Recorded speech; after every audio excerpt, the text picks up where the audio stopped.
chariot, let me ride. Low down the chariot, let me ride. Low down the chariot, let me ride. Low down the chariot, let me ride. Low down the chariot, let me ride. Low down the chariot, let me ride.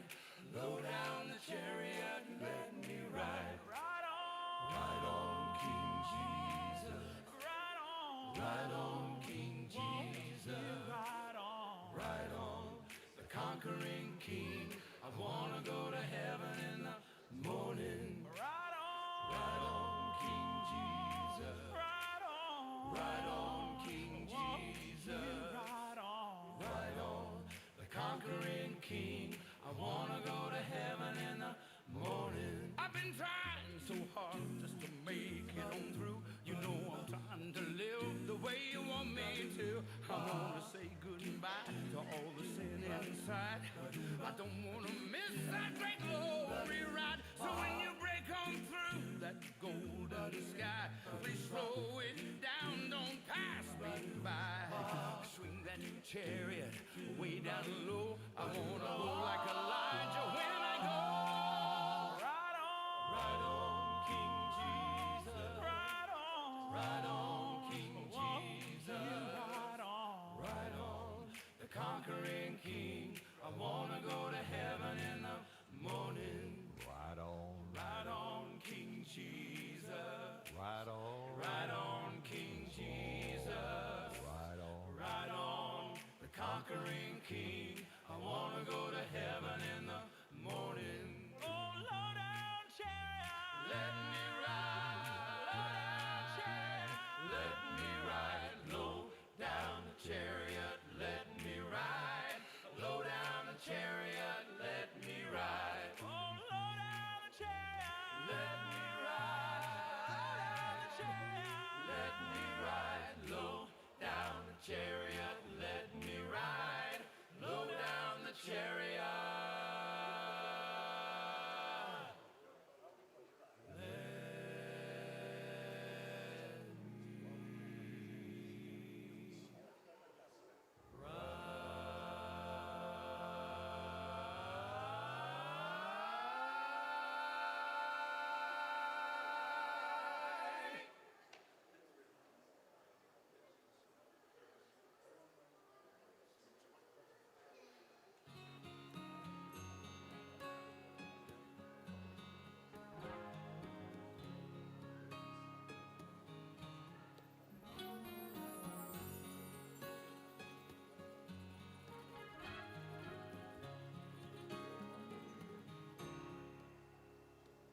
Jesus loves me, this I know, for the Bible tells me so. And I heard it first on the radio. This love of God, so rich and strong, shall be the saints and angels' song.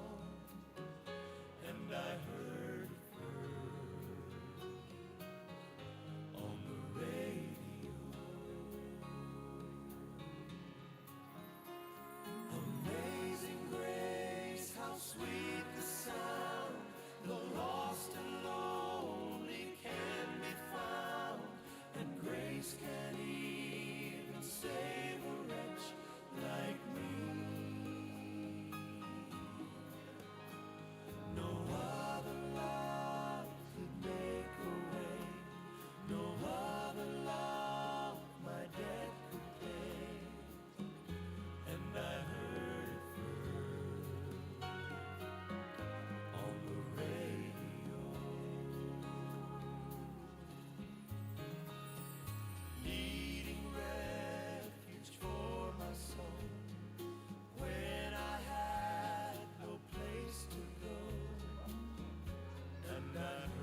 just as I was, without one plea. Sweet Jesus came and rescued me, and I heard it first on the radio.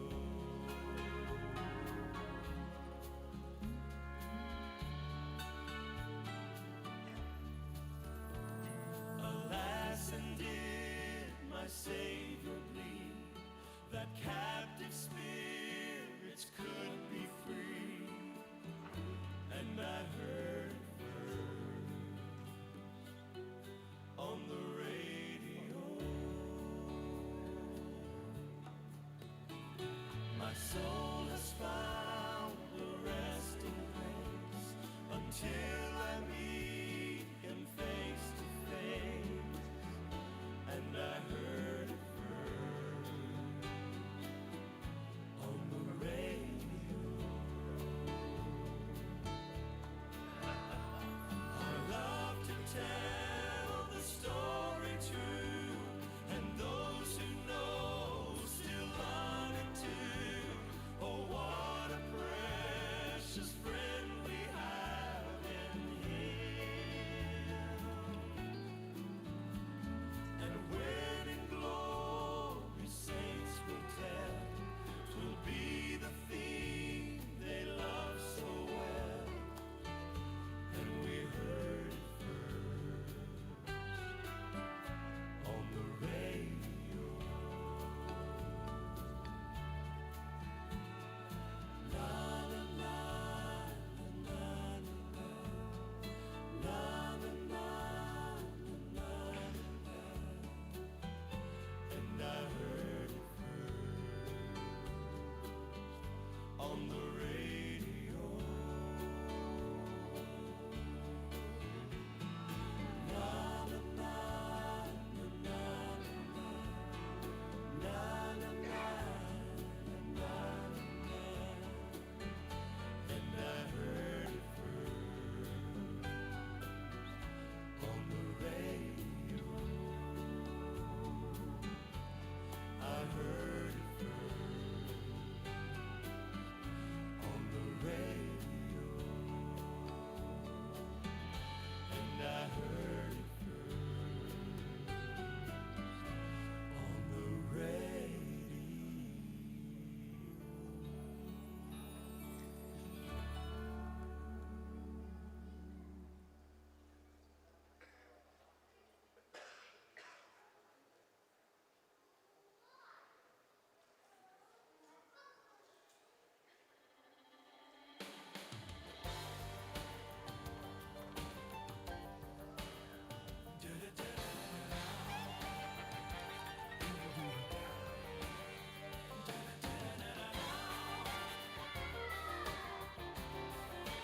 The angels got together in the great throne room, thought they'd pass some time by picking a tune. Michael on guitar, Raphael on mandolin, and Gabe was the leader on the old violin. I think it was an elder said, "What you gonna play? Amazing Grace or How About Happy Day?" The strings were all tuned and they were tapping their feet, but just when they were ready to play the first beat, God walked through the door and a hush filled the air. Gabriel put down his bow and moved down to second chair. It's not a bill that's up to be voted on. It became a law when he wrote it in stone. Number one on the list of his Big Ten. He came to earth and said it again. It's been the same way since the beginning of time. Don't be fooled to thinking that it's not a crime. He made it plain and clear. It's not a rhyme or a riddle.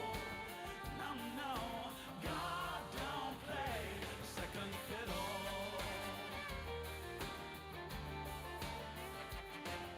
I once knew a man who was climbing the ladder. His portfolio was all that mattered. He made lots of cash, didn't give much away. His very best friend was a CPA. A beautiful wife, 2 girls and a boy. But his IRA was his pride and joy. His own net worth became divine at the altar of his bottom line. Then the market turned and his bank account ran dry.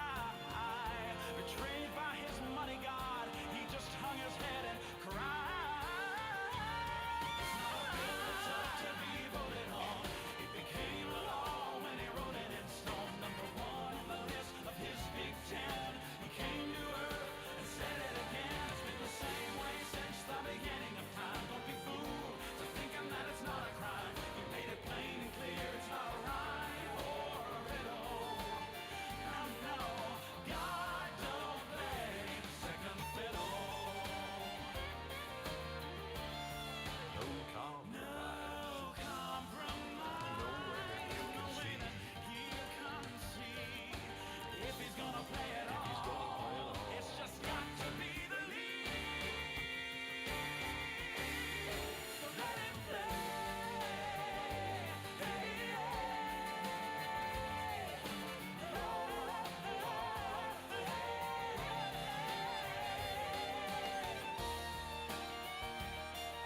Ia, so I fōmanuia I nei vaenga o le fiafi na tū tātou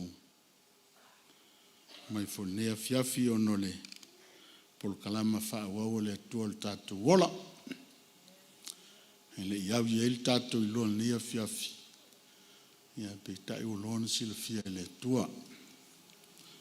Staimi ia o na whaiatu leo tātou tala.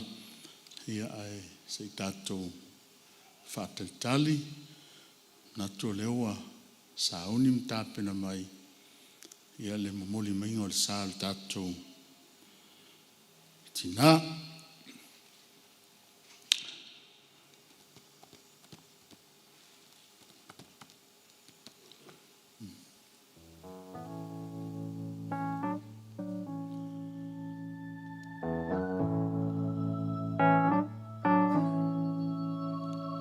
We read of a place that's called heaven.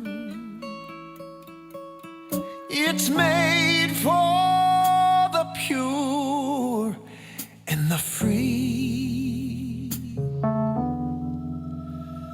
These truths in God's word He has given. How beautiful heaven must be. The angels so sweetly are singing. Betrayal. Ala watu tātou mafutanga whamumola si a tātou tūlai whatasi. Ia e se moli mail saole. Si o tātou tina I nei a fiafi mo na sauninga. And our tears will be turned into joy. How beautiful heaven must be. Sweet home of the happy and free. Fair haven of rest for the weary. How beautiful heaven must be.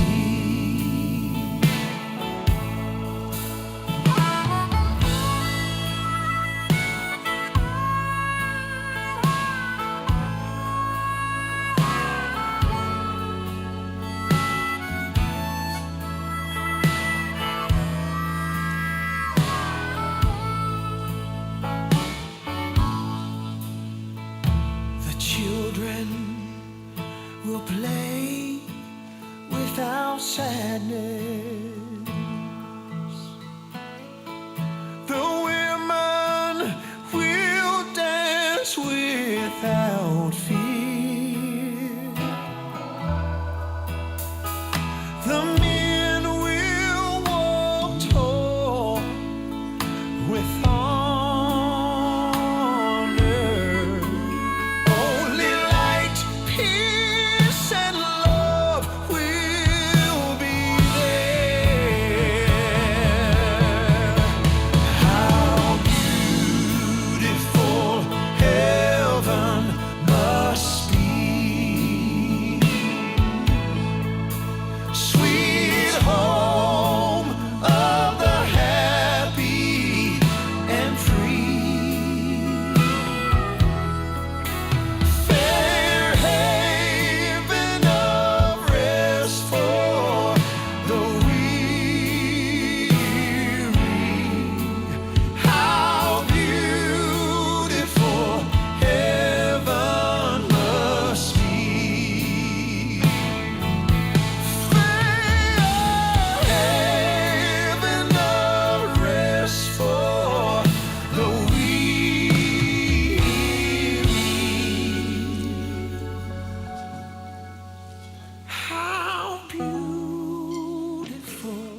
Whautai, o le atatu o lala mai lalo, ma le whalalo.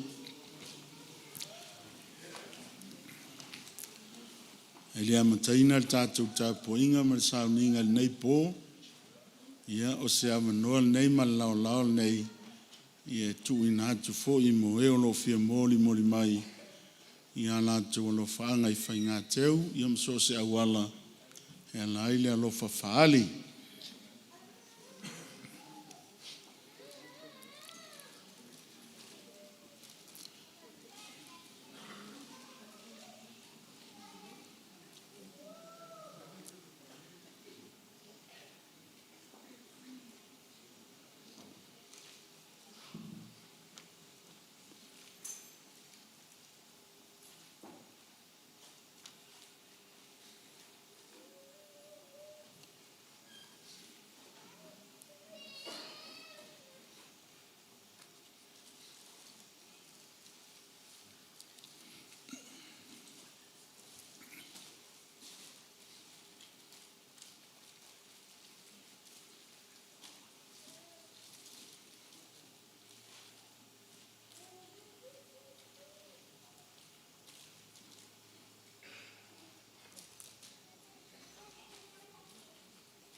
Na tua tātou te leo atu e whawhei loa i le ainga pa i o le tua i langi le tua tamā, le tua le alo ma le tua le ngang pa ia.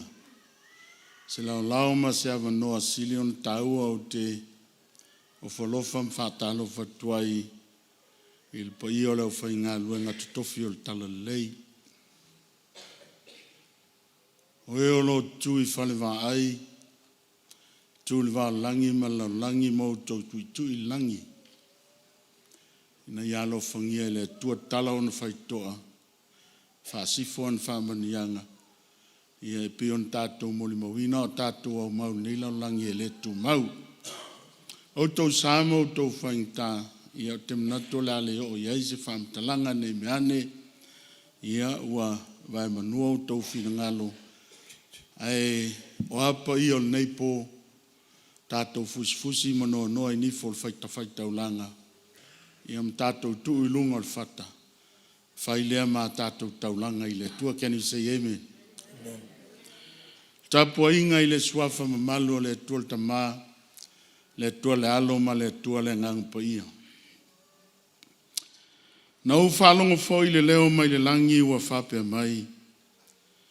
Na muia o e woti o i le li. E amatai nei ona pō, o le alama wa wheta lai mai ai le nganga. Na o whalongo i le siufonga o lo leo tele mai, o nei o le alefa, ma leo meka, o le amatanga ma le ngā taanga, o te solo i e seina fo i o loi mata uma i o lātou mata, e lea i fo i se oti, po se whanoa noa, po se aue e lea i foi se toe puapuanga. O le tātou talo. Na nea ngā luenga whai ale au whātua tua le nei po. Pe alo lo ulo langi. Ma pai mai lo nganga, ma songi lo nganga i o mātua nganga. Ina ia utu fi ailo i mata o le whanoa noa. Wao nā tura masani o le tangata, i tu pō whape nei. O loi mata e leo tu fia. Le ala lewa mātou mua i o atu i lau a fio i nei pō nganga pa i ai. A fio mai ai le mea nei. Se lima taita ina mātou tāpua inga o le awhai. A wao ia mātou i lona tāpua i le loto atoa, i le nganga atoa, i le tangata atoa, tu inatu ma le ato toa. Manua mātou maua le avanoa e tāpua i atuai i atoe. A wao mai a mātou i lona whaivi inga. A wane a vea le oti nei po e tāwhi aile a nganga tāpua i male a nganga vivi o le tangata. Manua maua le mātou a wanoe vivi ai atu e. Whai loa ia I mātou uma. Leo winga o tāpua inga o vi inga I atu e. Mātou te talo I amataina nei whamoe moe. O apolo kalama, o afua fuanga, o nao na whaata o to oto il tangata. Ai mātou te wala au whapitoa nganga paia. Se I whaatau nuina, se I whaatinoina, I le fina ngalo e te fina ngalo e whaatino inai. Ina ia mili tino whaatasi o mātou langona, ma le tō mumusu o loa nganga paia I nei po. A mata e lau o fio, whaiu e lau o fio, fo ia leo le viinga I ato e. Ao lau ma malu ma lau tamau, a ingo lau file mu ma lau alofa. Si o mi ai lo mātou wola. O le nāle mātou wala au e awalatu I ate o Yesu. Lo mātou li ima le mātou whaolo o ole ma wala au tuai nei. Amene, amene, ma amene. Hallelujah. Ave le suafo Yesu mo oi. Oe le tangata whano noa. O la tātou pe pese whātasi ai I le nei po.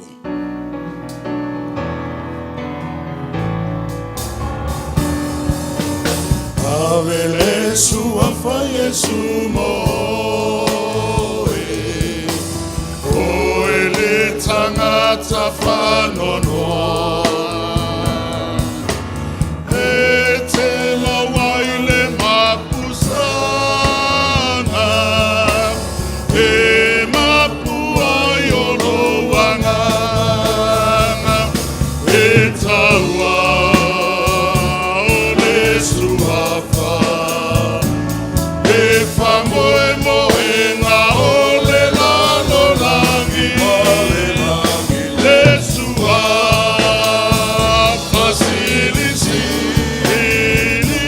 Le whamoe moe ngā ole lalo langi. Ave le suafa Yesu moe. E a whaile nā motalita. A tofo tofo ina oe. Sulu whailoa I luna. E taua o le suafa. E whamoe moe ngā ole lalo langi. Ole langi le suafa sili sili. Le whamoe moe ngā ole lalo langi. E le suafa taua o Yesu.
Tupatasi o ama stato pazzi e via le tue nei po. Hallelujah. I yailo taltonunga faltangata. E ano noa I tua inga tapo inga o lo mafuta I nei po. Ai o te tatalo atu malanganga whamaulalo. Tato walo whatasi I tapo inga o fai langile fo lau ngal masi o fonei. Tato walo fatasi le fai ngofi ai. Le nganga o tapo inga nei po. Tato mai amal tato talitununga. Nai su mai mai e fio mai mai tala au mai. Yo o vale vale alofa e toi fahali le aso lom tuale. Na umnatu lea. Ma lie mai lo fina ngalo. Tato wo fatasi.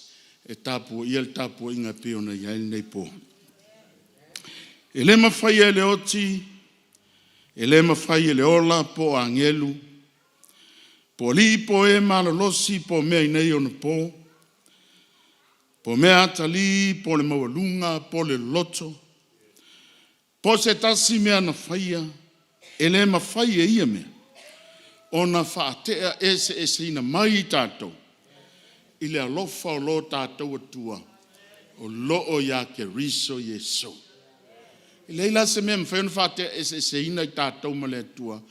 O le mafua anga foi leo te whapea tua il neipo. E le mawhai ese isi mea. Ona whaatea ese ina loutangata ma loutangata na whaia le atua e toi whafo i atu le viinga i ateia. Walawina i tātou la tātou tūla i whatasi ma le whaloana. Si CEO a ao. CEO a nganga. Ta talatu loutangata il neipo. Tātou oe avel tapo inga o viinga i le atua la pese le au le pese le neipo. Avel tātou taulanga o viinga. O lau vinga ia whailea ma taulanga taulanga whamanu taulanga whawhetai ia langona mai le langi o lau alanga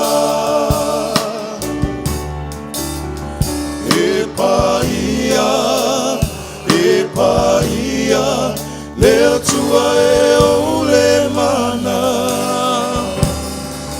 O lau vinga, ia whailea, ma taulanga. Taulanga whamanu, taulanga whawhetai. Ia langona mai le langi o lau alanga. E paia,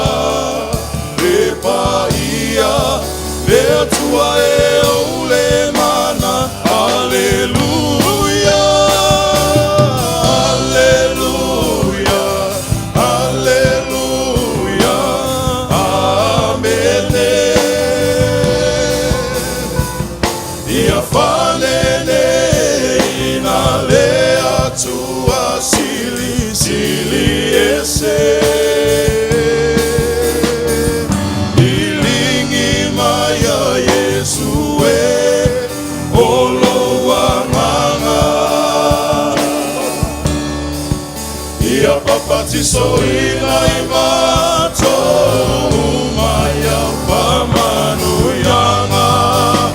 Alleluia, alleluia, alleluia, amen. Ia whanene ina lea tua sili ese. Lilingi mai a Yesu e o loa nganga. O lilingi mai a Yesu e o loa nganga. Lilingi mai a Yesu e o loa nganga. Ia papatiso ina i matou mai a whamanu yanga. Alleluia,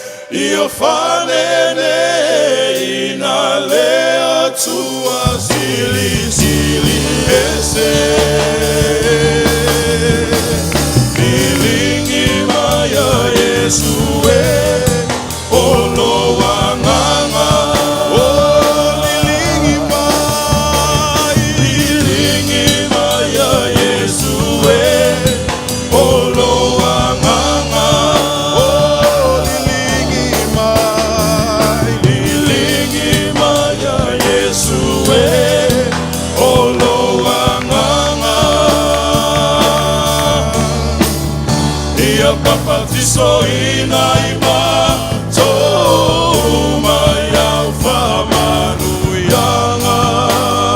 Hallelujah. Hallelujah.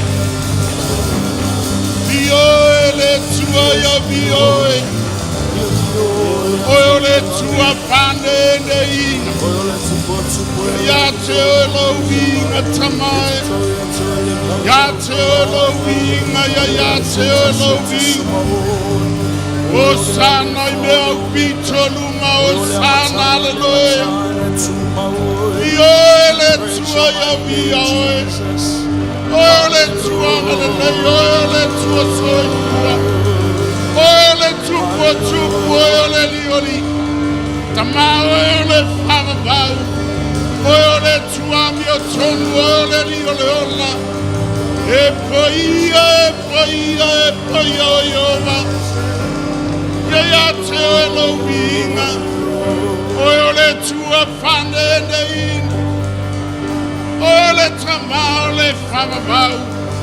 Ole tua malosi. Ole tupo le lioli. Hallelujah. Hallelujah. Hallelujah. Hallelujah. Vio ele tua. Yes, hallelujah. Hallelujah. Hallelujah.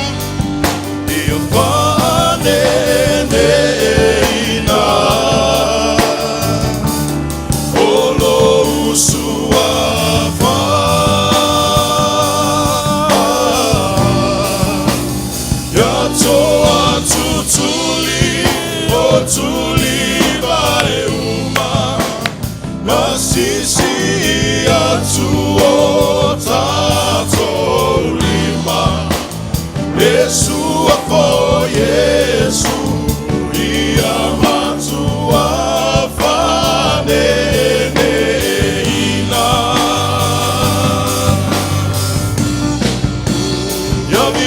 yavia oh elea hallelujah wale sama ia fane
Hallelujah.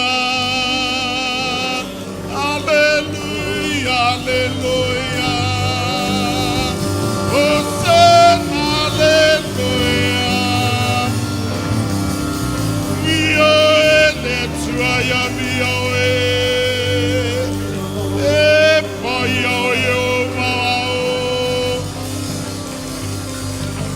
Hallelujah.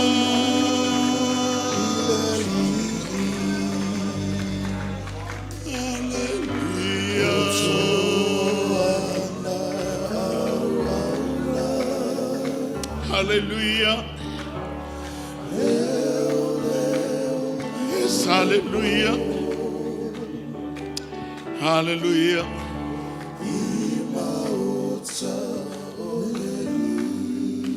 Hallelujah.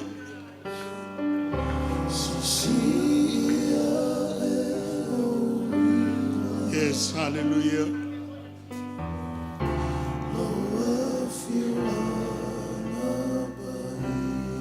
Hallelujah.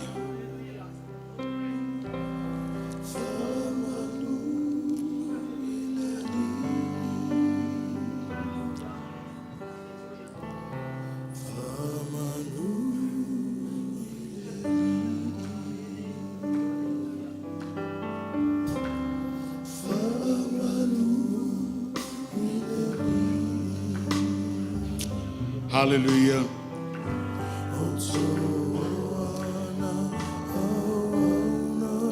Yes, hallelujah.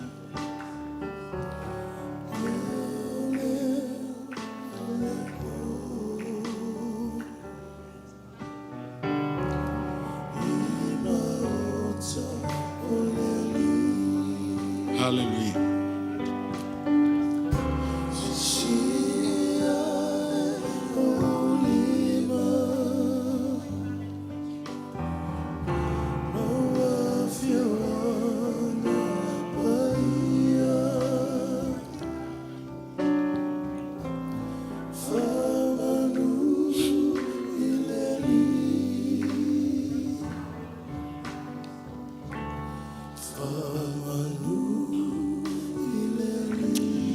Emele tu fatasi o au mestato taulanga patpatsi via ile tua le po.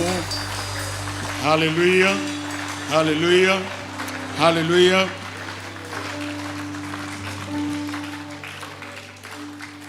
La tatu walala mai lalo malfalo alo. Atau fi pelo maftanga vava lata male tua le po. Ia la tatu watu ala il tatu tal sang. Piona yai nei a fiafi.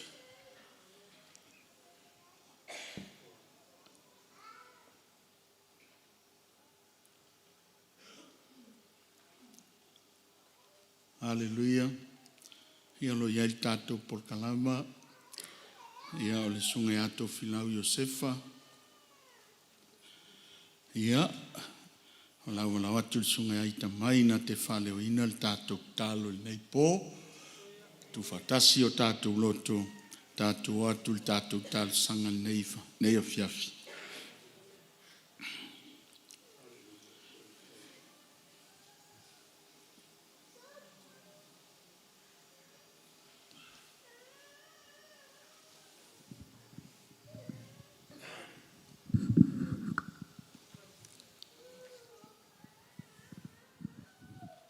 Tato talo. O le inga marifa manu ia tu maule ia choe tama. Wa lea ua mato aia. Wa ulawa fuanga mana. I le poto ma le tamai. E whai loa le tangata oe o le sisiri ese. Nei la fiafi ua mato poto. Mato te loa ai le atua. Mana tunatu ai. Ele umi so mato wola e fungai ele nei. Haftaila le moli mer soifua ma le ola o auna. Ne ngata i leo i mato umo whain poto. I tutono le nei malu nei afiafi. Mato te moli mawina. Mana tunatu ai. Ile taulanga tangata na e au mai. Ile soifua o tina nei. Sa e whao ngaina. Whapea o na whanu. Whapea o na apuapuai. Whapea o na whatontonu. Whainea mātou poto i laua whionga paia. A waa mātou poto i laua whionga paia. O na mātou loa lea oe o lea tua paia. O lea tua e a miotonu. Nei la fiafi tamā. Whanonoa mātou o na o le tino. Pe a mātou mana tunatu iai i le olanga nei. Ai peita e mawhanawhana o mātou loto. Wa o mātou lo.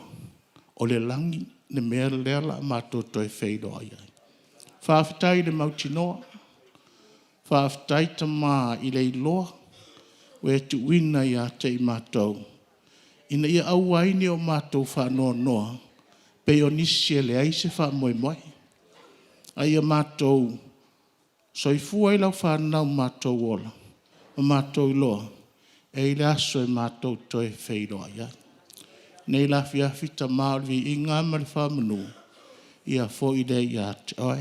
Whaafitai lau whaunga i lau whanau nei a fiafi. Mai se le wa vea o mātou taitai. Whaafitai le whaaloa inga holo fonga. Whaapeo na mātou tā pua i aere sa alotonga.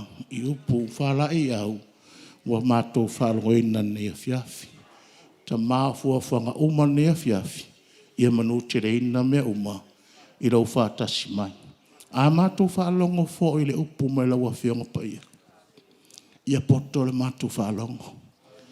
Ina ia whapeo na mātou talia. Mātou whapea ifu. Whaafitai o no lewa no mātou mau. E whai e le mātou whiriwhiringa. Ina ia mātou iei whātasi martina. I le manu ia umane e sauni. Whamangalo i o mātou se mo mātou whaletona. Anga leise man ongal nei a fiafi. Whamawhanawhana oe. A inga whanoa noa mai mātou umalawa.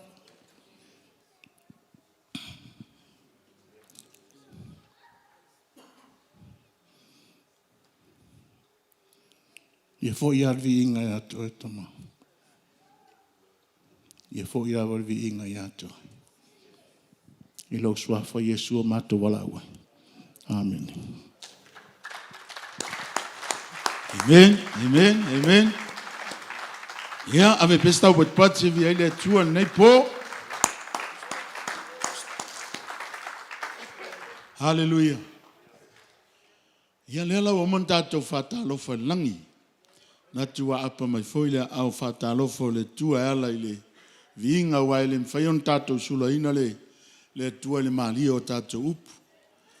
Mfayon tato fa feilo ile tua il taulanga yosi o le fuo tato longut tato te au ona ile tua.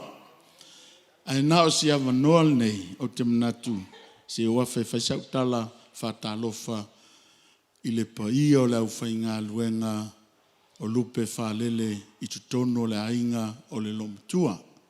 Le fionga ya tulo au tu. Ia o le princesse o le grandmother o yo le tina o le sister o le eva ia o tatou mafuta nei po fa felo ia tu tau funti ia me se foi sunga ia tau sanga funti ia o lupe fa lele o le ainga sunga ia foa te loina ia manisi o le au fainga luenga i tutono le ainga e fa leo le nganga o leo folofatu ia tautou. Ma lo le ngā lulue, ma lo le tautua, ma lo le fatu toa, ma lo le onsai, ma lo le talo. Ia ia le tali tununga. Ia ele va ia fala oto le tatou au nanga i le tua. O nisio pa i o le au fai ngā luenga au te wha malolulu atu, nunu atu, sause taimi. Ia se lao foi. Ia pia una taua le amtanga nei meane, ia ua whaitawina lo tula i nei po. Ala tato wol por kalama pia una iai naua iai lau por kalama. O leo whailo mai, e tā lo le iwa, ia uma lo tato taimi i nei, lo no wingana, e fua tato mea uma, ia e pia una iai le taimi a tofaina, o lea lava le taimi, o le taimi lal nei, o lea la usul tato pese le tasi Yesu pese na a uma le pese lea ia ona tuina lo leo le avanoa ia tato mole mau o naua e sila i le pepa ia wha mole ia nā lava wa e sila fiel tūlanga e pe ona iai la tuina atu le au usus tato pese pati whatasi mai o tato au saunia i tato monisio vaenga o tapo inga nei po haleluia. Yesue, oh elava,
Ia, la tuina tu le avanoa i le mole mau nei pono le suafo Iesu.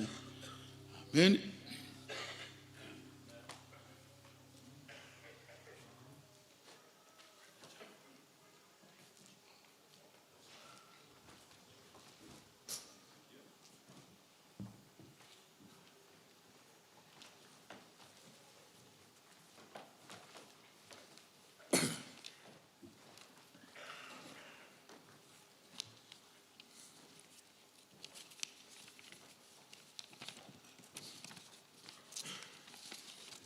Whātei le atua.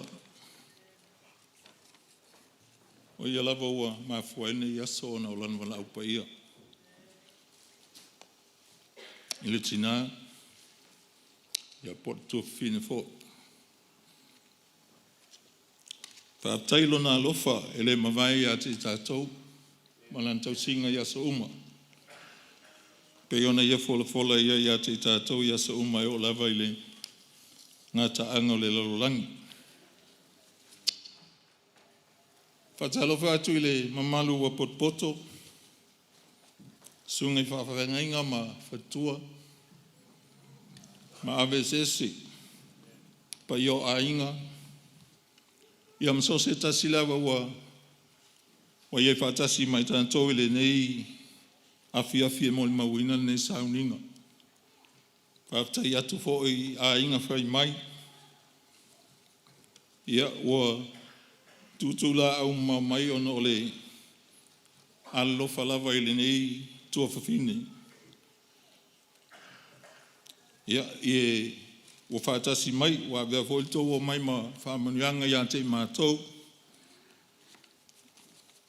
Ia ua vai atu o lo tō manatua mai le nei tua fine i o tau loto. Ia, mau tau mawhau, tulou. O lo ingoa, o nai wa silpia, mo sesila ele silpia o lo ingoa, tau fonti.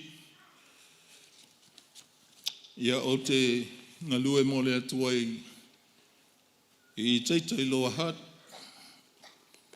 Le pitonu hoi le tau po mare le whafsanga i tonu ala matou whale mai whanma ina ia ina.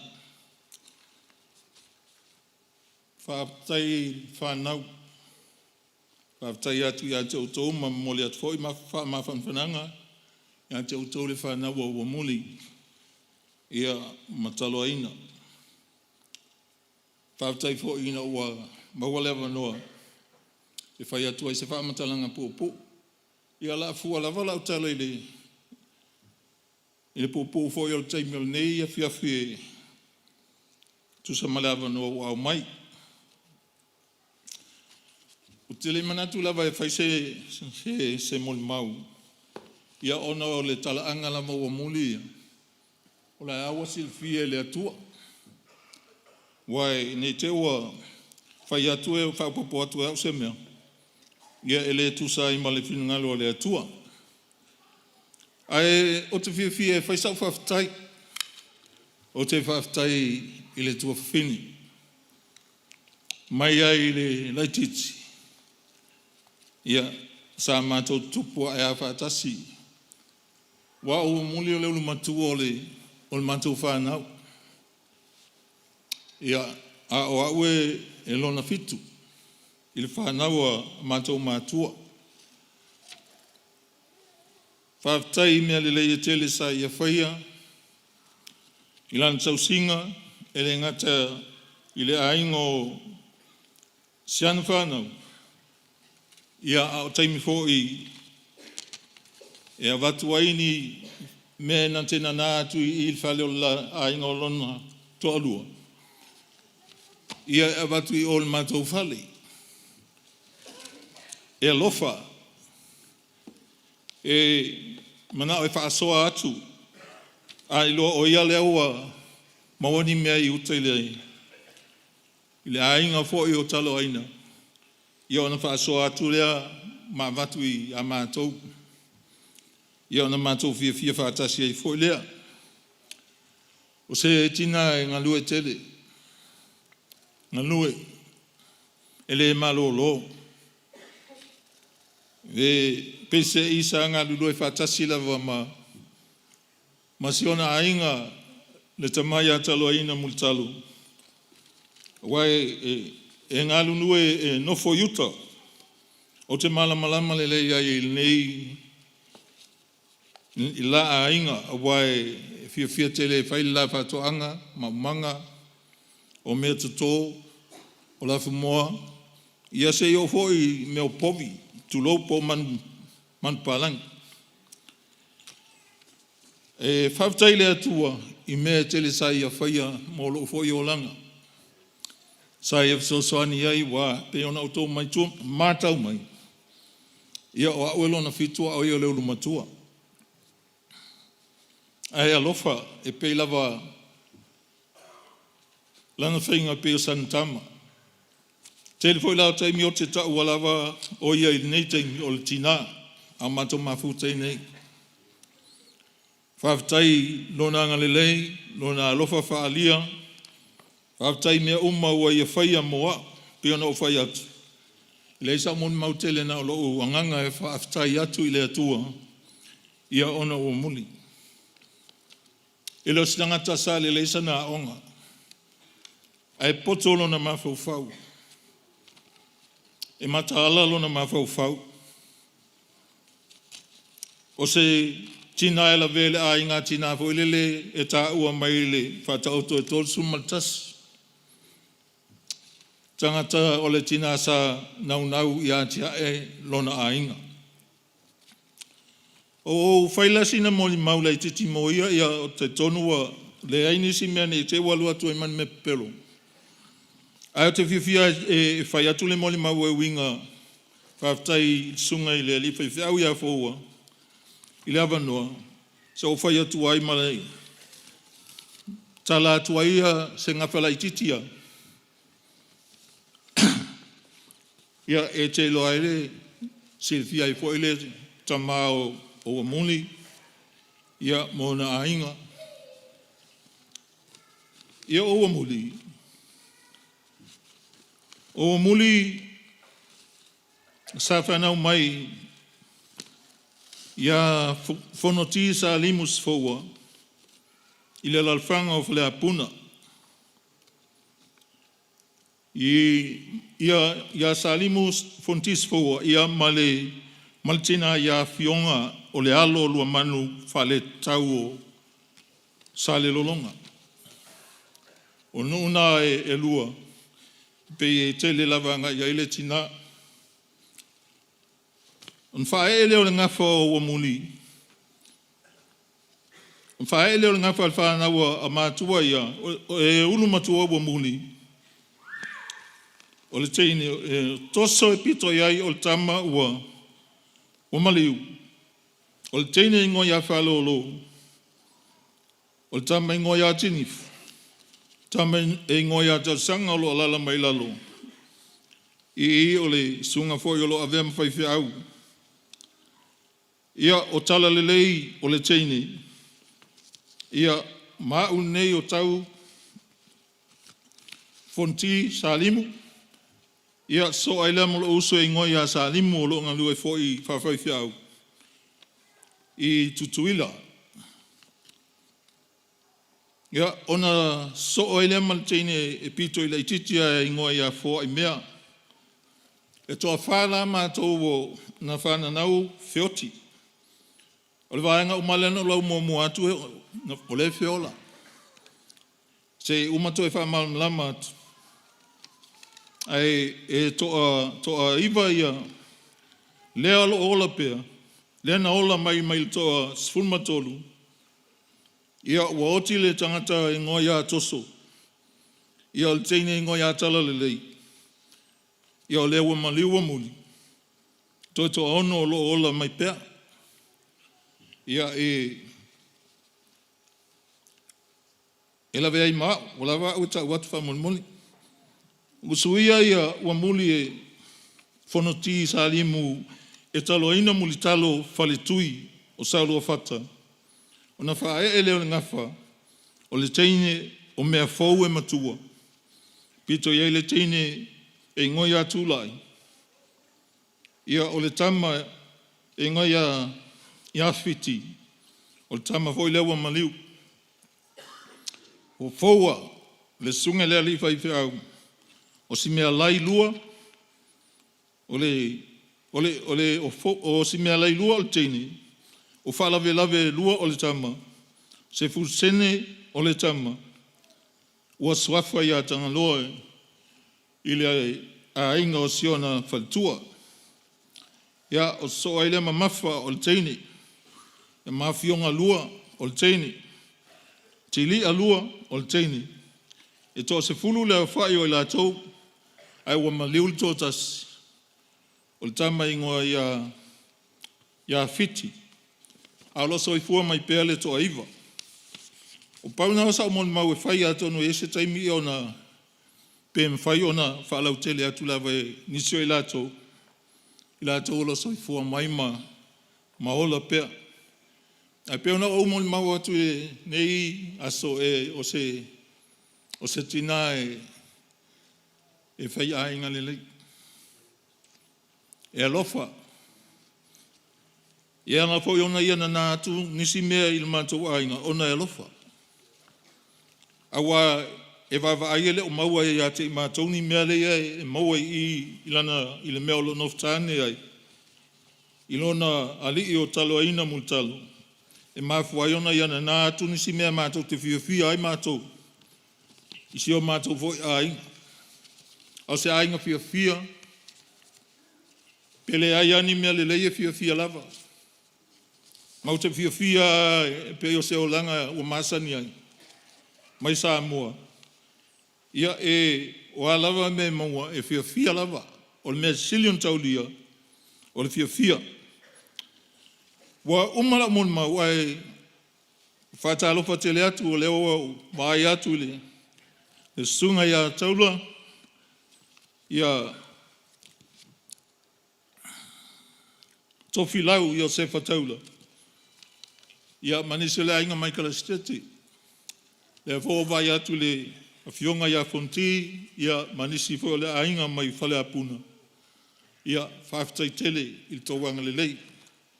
Whaftai tele le malua poto whatasi mai. Tātou te moli mau ina whatasi. Ia le maliu o lo mātou tina, ia po le tua fine fo ia te maua. E toa lua maua uso le ia i. Ia whaftai mwhana ta uso fo i manisi o kausonga ia po nisi o ainga o lo mātou ia whatasi. Whaftai lango, whaftai le watu ua ngā luenga leima, ngā luenga tatauna whai. Ia o tō whaasili lava le tina nei. O lau talo ia whamanuia le atua ia te o tōu. Ia ngā le mai le atua ia tia e pēr. Lo tātou ngā lue whatasi to tono o tātou ainga. Ina ia maua lunga sewe inga o le atua. Ia o la maulea o na o swafo Yesu. Ameni.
Tatalo, ia tafi mala.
Ia, toi tu whatasi o awa mai stato pe pati e whaftai ai alo ma whanau. Ia pio na iai alo whanga moli nei poe ala i vi inga. Ia o lo i tātou Paul Kalama, ia whanga solonga i pio na iai nei a fiafi. Ia pio na moli mai Paul Kalama, ia o lewa iai ia le moli mau a whanau ia alom tua. Man whaalo lava.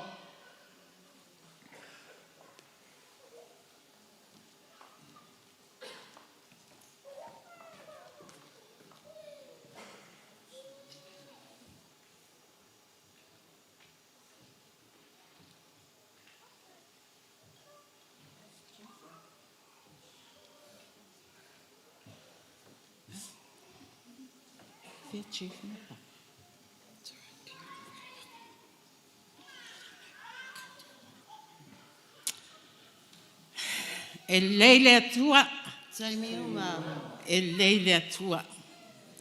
Mua moane o whatalo whaloa i atu, i sunga whawhengainga mō lātou whaltua, ai maise o ma ave ese u potpoto e lene i aso. E moli mawina le aso si o mātou tina. O lo o ingoa, o mea fou, whaalua, lupe matisila, sale o podu, mātou te o mai au kilani. E tō a whaasi a mua whanau. Tō lutene tāsi tama. E tō a walu whanau a si au whanau. E tō a ono o lo so i fuapea. Ai tō o lua ua. Ma liu. Ai ole a o whaia lava la ua o moli mau. Ile ma ua mawhtanga. Ma le tinara. Le taimi a o mālosi, e asi atuai au kilani, ia ma ua masi au whanau. Te whaamalie, wale a waita maa le a inga, ona ele o maua le mālosi. Ai a vea a umala o whanau. Whai se moli mau, molo si o mātou tina. O se ti ngā alofa, ti ngā anga maalie. Le taimi a watu, e watu lava masian tama wavenga, a la ititi wavenga, e watu lava la ua. Fia asi o tina le taimi, pe a mātou talanoa. Talanoa, e whaai u lava i o te nia wa. Whai mai lana tala i tia. Whaai o e sia utama. Ia e awa ia lupe matisila. O lupe matisila o le ulu o lu a inga. Ia e wha maoni le alofa. Alofa so se tasi. Fōai mea uma i le alofa. Wha maoni le ngā luenga le atua. Wha manuia i o lua malua whanau. O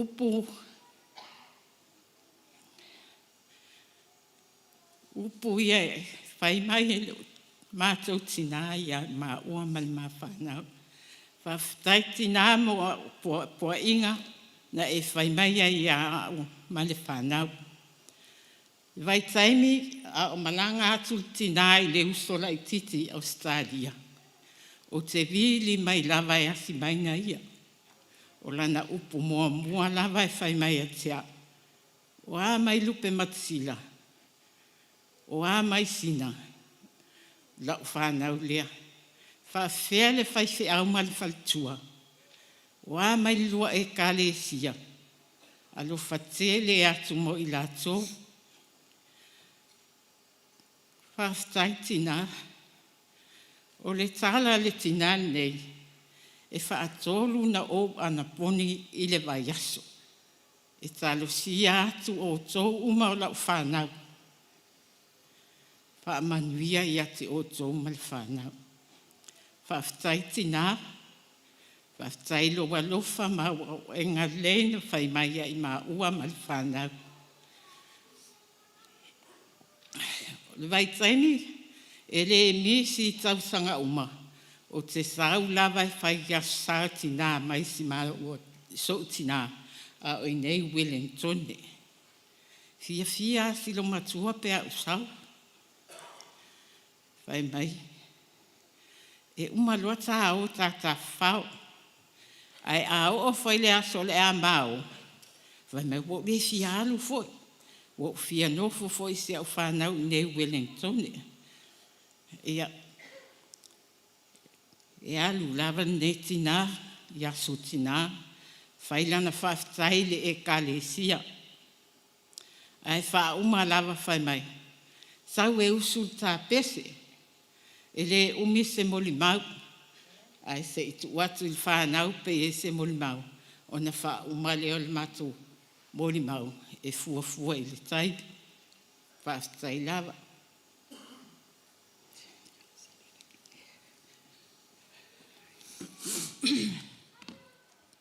God is good. All the time. God is good. Lele atua. Te mi uma.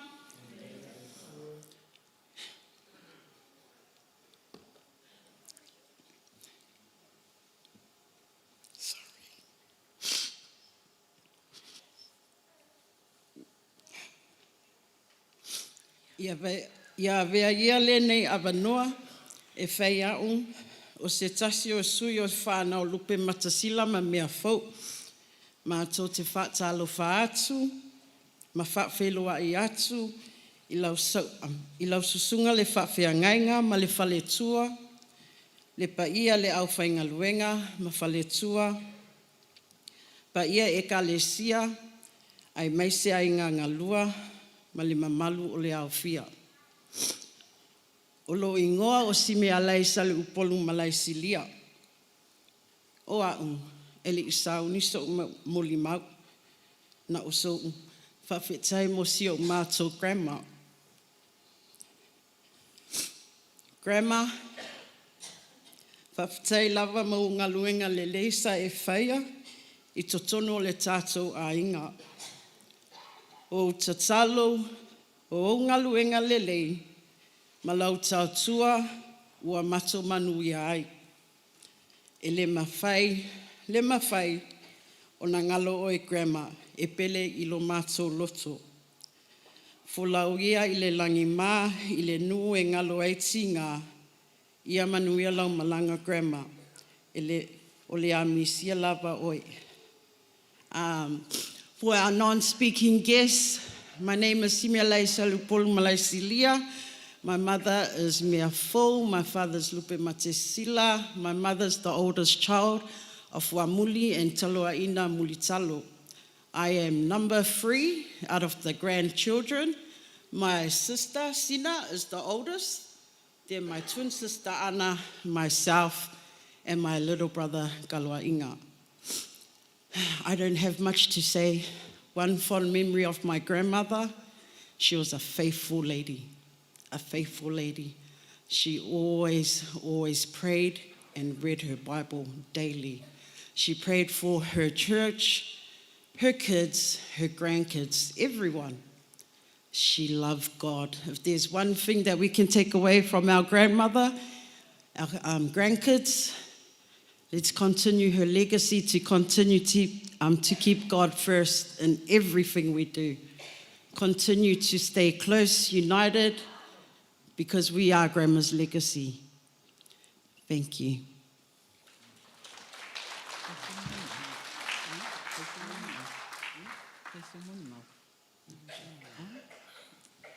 Le a whaai watu le mato moli mau, le maa pese masi o tina, e usu lava i le aso stina i tausanga uma. Waso ona oli ne, lo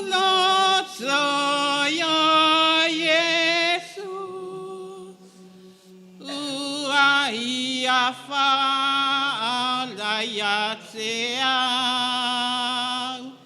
O lau lea pese fo, pese, alleluia.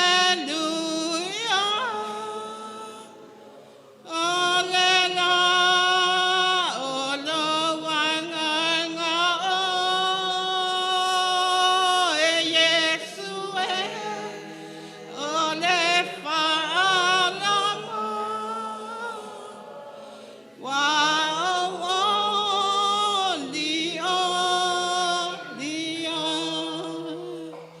Ia manuia nau malanga tina, suafo Yesu. Amen.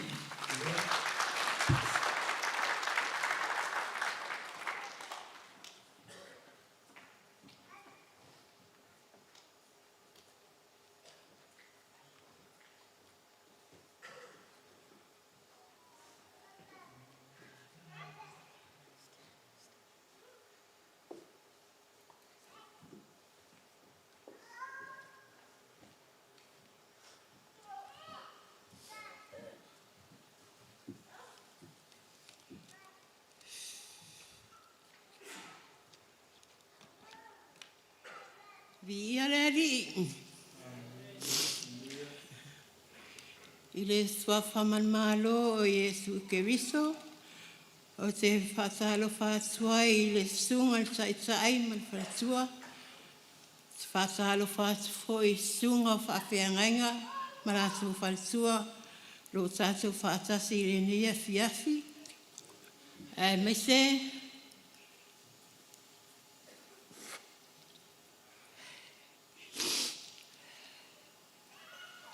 Me se wo mai maasani. Ua pots mai le nei afiafi. Ona o le moni mauina o le aso na mātou le tina. Ia wa o tūlai pipi malo lona nua al whānau. Te malanga mai Samoa.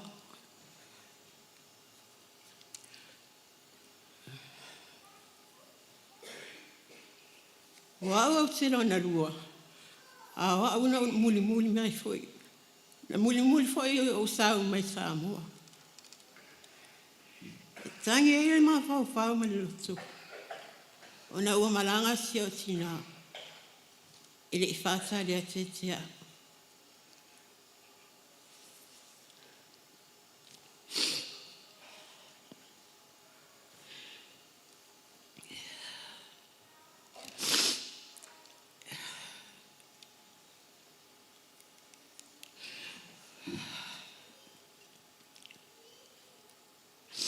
Ai whafsai le atua.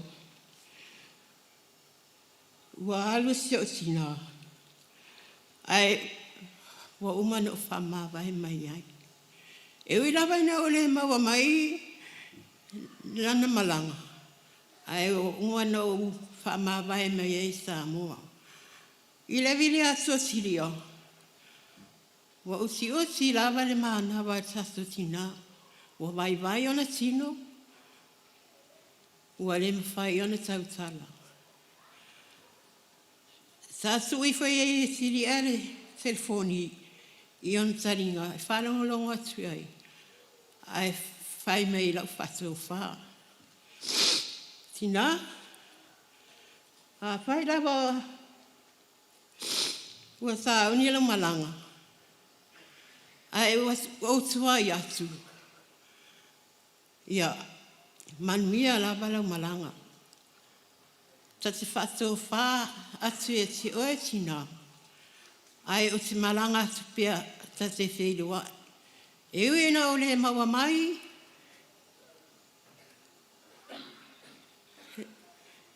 Tina ua e malanga. Ai lea ua o taunu umai la tate whēlua. Lea tina. E re umi sa mau, sa muli mau. O le tina, nei, o tina alofa. O le tina, e le alofa whaapitu. E le whaapea na orana whanau e alofa iai. E lofa so se tas. E whai a ingo.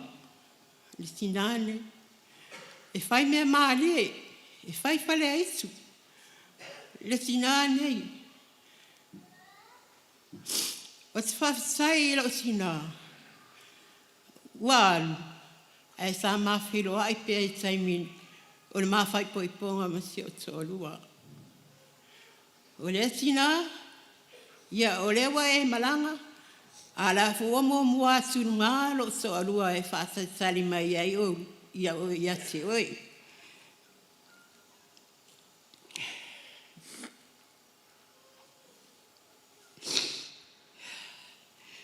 O le vai aso le na maliwa i lo tina.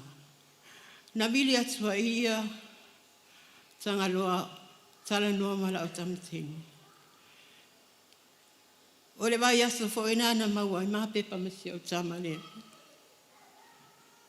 Aso nga fua alu malanga lo tina. Ai asofi maua atu maa pepa. Ai aso nai maua le maa wanoa i le lima i le babiau. O le aso nai. Le atina. Whamahalo mai ni se lau tama.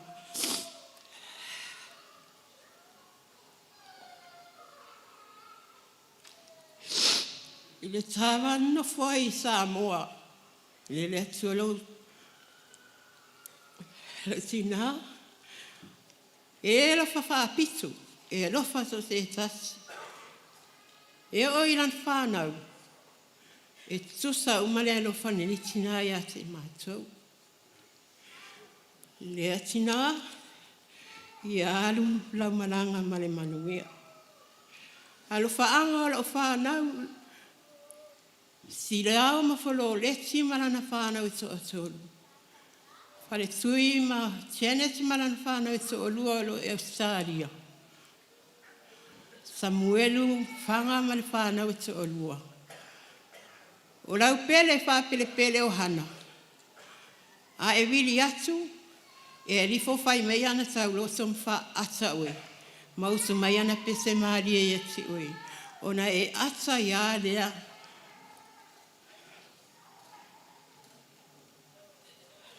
Ia masi o whanau lea. Ma te tu atu i. Lea mam. Ia manuia la balau malanga. Ai ale au su atu matau pesi. Ana le toa au mai ai ile. Rai pese si au whanau. Wha au mai la mon mau. O le ala le tu mau. I pe i o le puao. Ia wha manuia ia te oi so whai na oe so wha oe me se pailo tawa ia whamanuia i lau malanga sofa o ele tina. Ona o Yesu. Amen.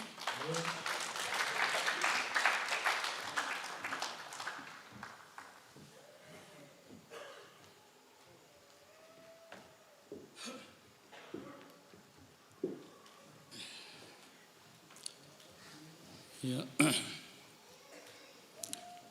Whatalo whatui sunga i whawhenga inga i lenga teilo fulitua. Le loa loa tātou mawhtanga i nei tu la fiafi. Tālo whalava. I oa oma le whanau. Ia, tope mai ono le tātou taimi.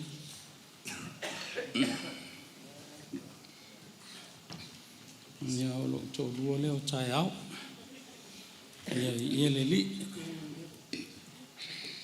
Ua tonu o nau o uman whai atu le si vaenga le mātou muli mau umana. E le mātou tina lea, te le muli mau fuila. Ia i sau muli mau tai au. Ia sau whai sau muli mau whaasau solo mai. O i whia muli mau, ia whaasau solo mai. Ia le whai se moli mau. Mo mon whaafelo i atu. Whaelo atu ia lo tangata whatawaa, ia lo ngoa o tai au Celine Dion. Tai au talo ina, sasauli, mutalo. Ia whaafelo i atu. Sungai whaafea ngai ngau tātou potopoto nei pō. Mai lava i au kilani se pā ia kalaistete. Ai mai se fo i whaitaulanga i fia o tātou mafuta nei pō. Whaafeloa i atu li swafa mani malo Yesu Keriso. Ia ua mamalu, pa ia sauninga nei pō, se mātou tina. Loto sumai matala mai au. Te nane fo li pa ia o sa mua o poto le nei pō.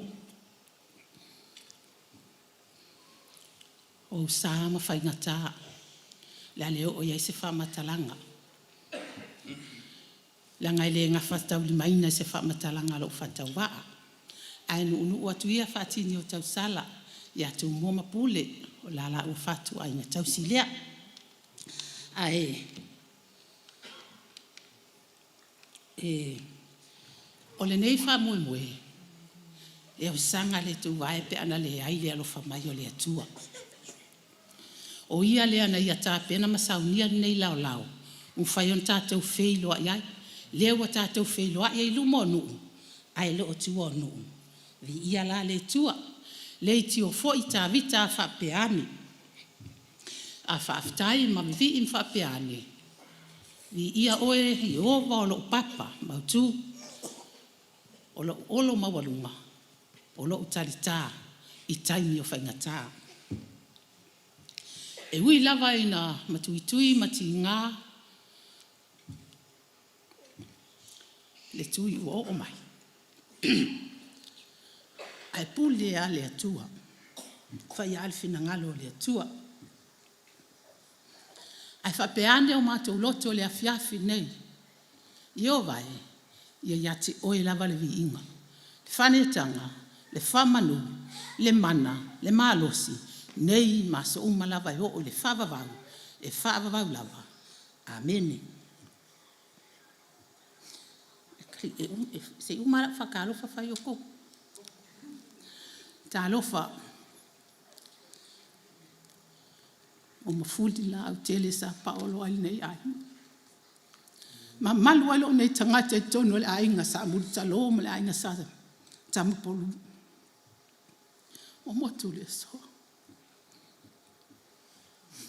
O le vai ona folinga. O mo watu. Ai peta yane. Le mawhai ona ngalo.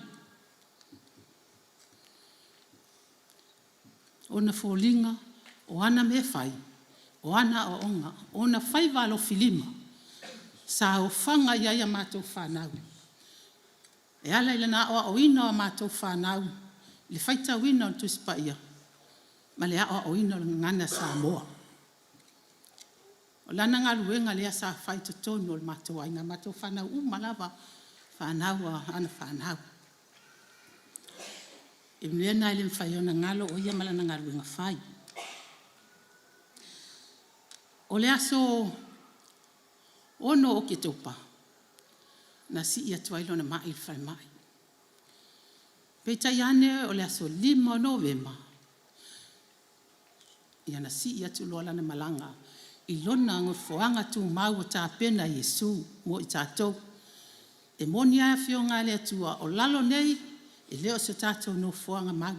O tātou na o tangata au mau. A o le langi o tā pena e le atua mo i tātou. Ia la whaumala mul mau la utala. O whatoto lia le ngasi o se mātou tinali whale mai. A sa mātou tu ili mulipanga. Sa mātou talo, mwhaia mātou tarsanga, mo mātou moonga. Tuna atu le atua, ina ia ni aso. Mātou tēnā nofo nei o langa. La sauni ia whanau. Usul mātou pese, ia ona wha umatuele ia o muli maua. Ui.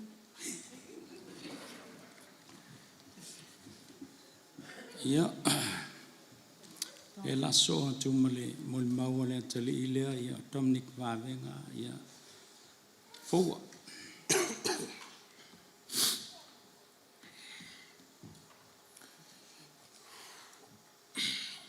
Wanganga e. What's over? Me o mafu yo tsuni ati ako. Whamanu atu la swaf pa ia. Na wanganga e. Whamanu atu e o. O fu ili ngalo si le tasi. Ona me alofa.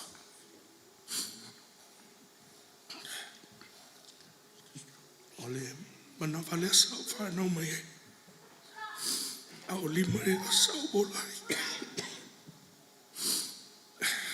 Sau musu e whai sau moni mauna. Nā ora tangi la van metu.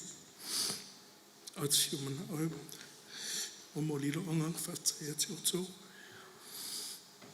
O tō whatasi mai. Ma maru ai le aso matutina. Ma. O mang whai kākanga. Whatali mai moa o le laki. Loa lofa mai, o tō loa malo whānau moe. Manuia lo malanga ma. I love you. Ia, o le tali ina, ia Dominic Wavenga Fua, ia na sau mai Filipaina ono le tina lea. Ia oro whātali mai tō loa mal whānau. Ia la au sotu le pesea le whānau lea. So mai lo i luma ma halu tātou pesea. Ja. Ja.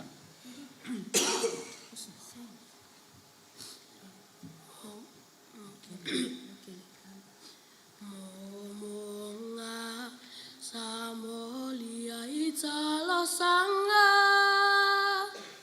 sano no fo fata sile nei olanga aole nei uawala wina oe e avala sa ualeo leo mamoe usue foi atu maletangi mana tua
Soa foi isso. Amém.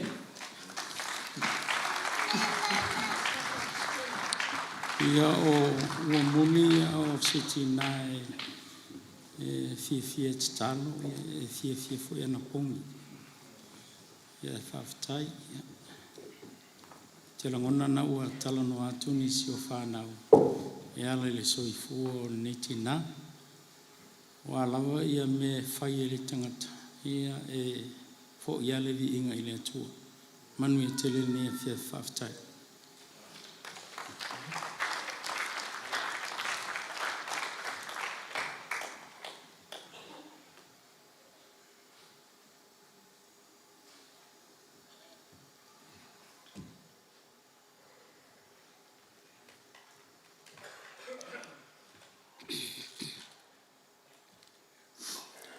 Talo falava le malu wa o fie potpoto mai.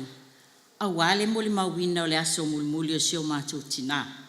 Ua muli, taloina, talo. A o whai mama asani a sea li i talavou sa vadivali lunga o le matawhanga. Sa ia wa aia pea le lua o tūlanga vai. Ona wha aia pea ifo lea. O lona mā fau o lo la sāwa vali maleali. Ai ina ua o ti ngā mawhaingata. Sa ia wa aia ua tasi tūlanga vai. Ona tangi lea o ia mawhaapea ifo. Lea li ie. O whea ea oi. Sa tā whewa ai whaatasi. Ai ina ua o lutia e whaingata. Ua nā o au lava. Ona whaapea mai lea pea tali mai lea li. Lo ua tali ie, o te le o tūlafua ina oi. O tūlanga vai e tasi na e te waa iai. O tūlanga vai. O lo o sapasapaya oi. Ile taimi lale nei. O lo o sapasapaya i tātou. I lo tātou li. Ala i tuina tūla se moli mau e winga. I lona soifua ngalui. Mai le amataina mai o le tausinga o i mātou. E mua o na o whape atu. Na i o tuangane, ta e to lua, huso, ta e to lua, whanau mala tau whanau. Ua wha malo. Whaafetai mo la o tau tausinga i si o tātou tina. Wha manuia le ali i ate o tau. Ia o tau ngā ruenga mo si o tātou tina. Ainga, wo mai masani fa fitai le lofa maleanga le moia maso se tasi sai atu ina atu se ipu vai se mea ai ua fa amalo e tauia ele ali i le tangata e tusa mana ngaruenga ua ule lona lima o le whanau ma o te nofu mau Samoa o se tamale lei ulo o sa whae e tua se tina e sili o na lei. Maa mi o le lei. E le whaafiti le alofa ina ia ola fia o na ainga ai wha sili lava lana whanau. Se whale o ato lau.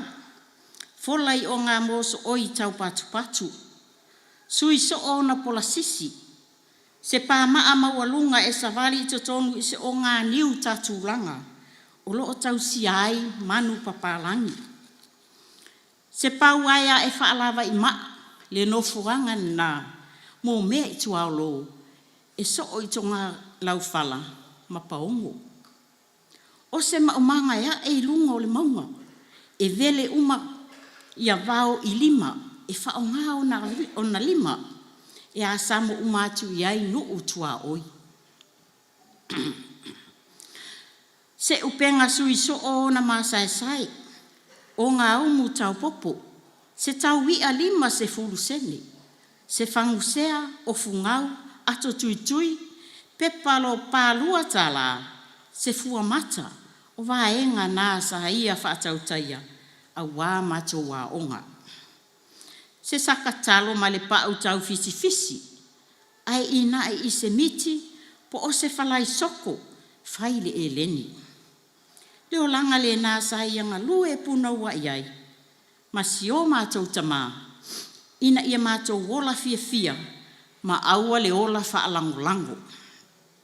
Tina, o oe o le pae ma le auli, E le langona lo leo ini vesinga. E te tali le loto maualalo, ma e tumu i le whaaloalo. Ne e whesilingia la, ai se aua no fo mauai i New Zealand nei, ai olo o iaila na whanau to o tele i Samoa. O tami po o wawenga, o le siti seni nā lo matua i New Zealand nei. O na o ia lea, sa whaafeile ina, ai o atu o na mātua e ngā rului. O le ala lea, wālai o na nofo mau le lo matua i New Zealand nei. Whawhetai te le lava mam, amu ia i mātou, ona o oi. Ua mātou ai, mātou whanau, i au ngā luenga lei. Lo uloto e, ua fia, ina ua o maua setina sili ma le aonga. Fai mai Solomona, e taungata, e sili lona tau i maatau a mapenina. O ia lavale nei, o se tina e sili ona lelei. Saia oa o ina mātou, ia mi o lelei, ai a whai. E leanga se tasi, o le tausia o le poloa inga o le usi tai. O amuli lavale nei, o se tina e sili o na lelei. Saia oa o ina mātou, ia mi o lelei, ai a whai. E leanga se tasi, o le tausia o le poloa inga o usi tai. Mam, olo alofa ten mai se o tō lua, se o whanau, mala tō whanau mo oe. Manuia lau malanga, e whawawau a inga. I le suafo iskiriso. Amen. Ia, te whalu tele ni meane ua kori tātou sauninga nei pō. Ia, le lava e manoa tātou tulanga piona iaia tātou mori mau. Pea ili mai le pui le aso whamasi. Pea ta whamai o atale ngata. Ngā pea au fia whātasi e wa. E le manoia i le walaunga. Ngā pea whai le walaunga i lunga. Pea whai le walaunga i lunga. Pea whai le walaunga.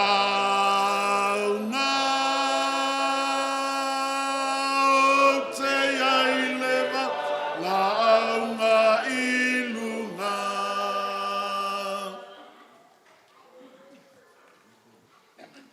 Lady, God is good all the time. Inga wo ma ngai ufu pisir bala. Ka mo ia pa perisi a ria nga ngore ni. Ya nga ko sila mai, nga ko vai mai ka kai ngoi ya pa la bilavi. Akara ki lo mo pa lo ngo. Ka nga ko sila mai. Ka pi ko le le ya lo fa ngon lo mo ko. Ka ngore uli ya ka sa wa pi ko uli le ya pa bilavi. Akar ko mo fo. O piko kakasi ko sili ngi falong ka ho mo ko. Yang wo ma fa mo ma mo ngi se o ko ka fi. Ia winga o kinga yang ngaka ke ro mai de kinga de rofa. O kinga e selo ko rofa. Angai mori mau ingi winga mangai kala lo makua.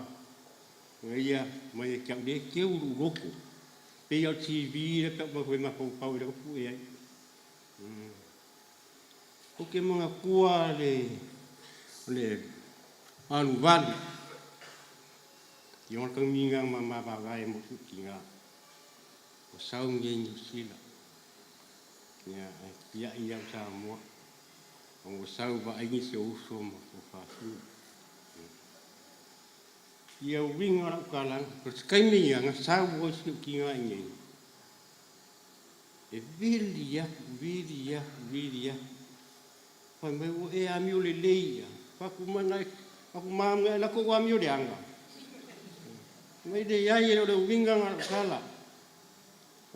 Ia anga kai mai po ami o le lei, le foi ele o winga o kala wa ka po ami o de anga.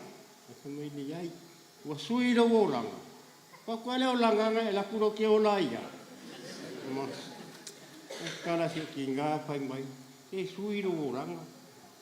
Ora kala ro pai si kinga, ko e kasi ane mero ke fia o ia. Au kala sa o leo kala ni ke uro roko mo kala makalwanga mo kinga. Ke fia o fan pui. Ke pauanga mo ke fia o ia ke fia. I loa ki kala ngal me deo ye kanga ka. Wa ku ka dianga nga sui e wa me sui ro langa. Te wan kali ko ma me ya. E fai ya ku po sui ro langa sa o kala fa va pa dia. Ya kala ngai ke uro roko mo kanga mo kinga. Iwa kolu pa alongo si o kinga wa faila manga mea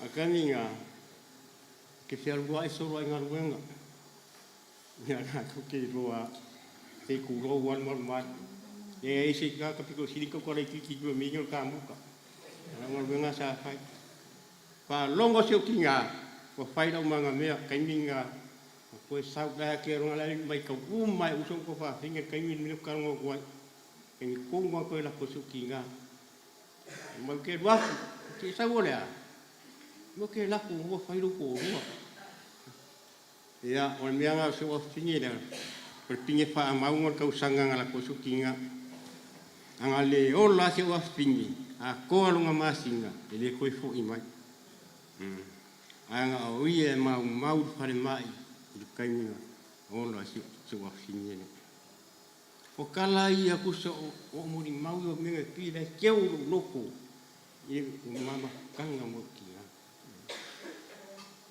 ia ha mi sa kala o kai ni nga pala o le di e kia leo ke kama fai fa ai doa hoi foi le di ro kele ia mo pin fa ku kala fai mai wa ukang yo do me ka mai e pe piro ka mo do mai e de ko singa ki le kam pai ai ro ke ye wo kang ne ro ye ka kong lo ka de ko singa ki nga bala au aku e ro su ki nga ka ka sa o ka mai fa au mai ai ia o ki ka kalo le li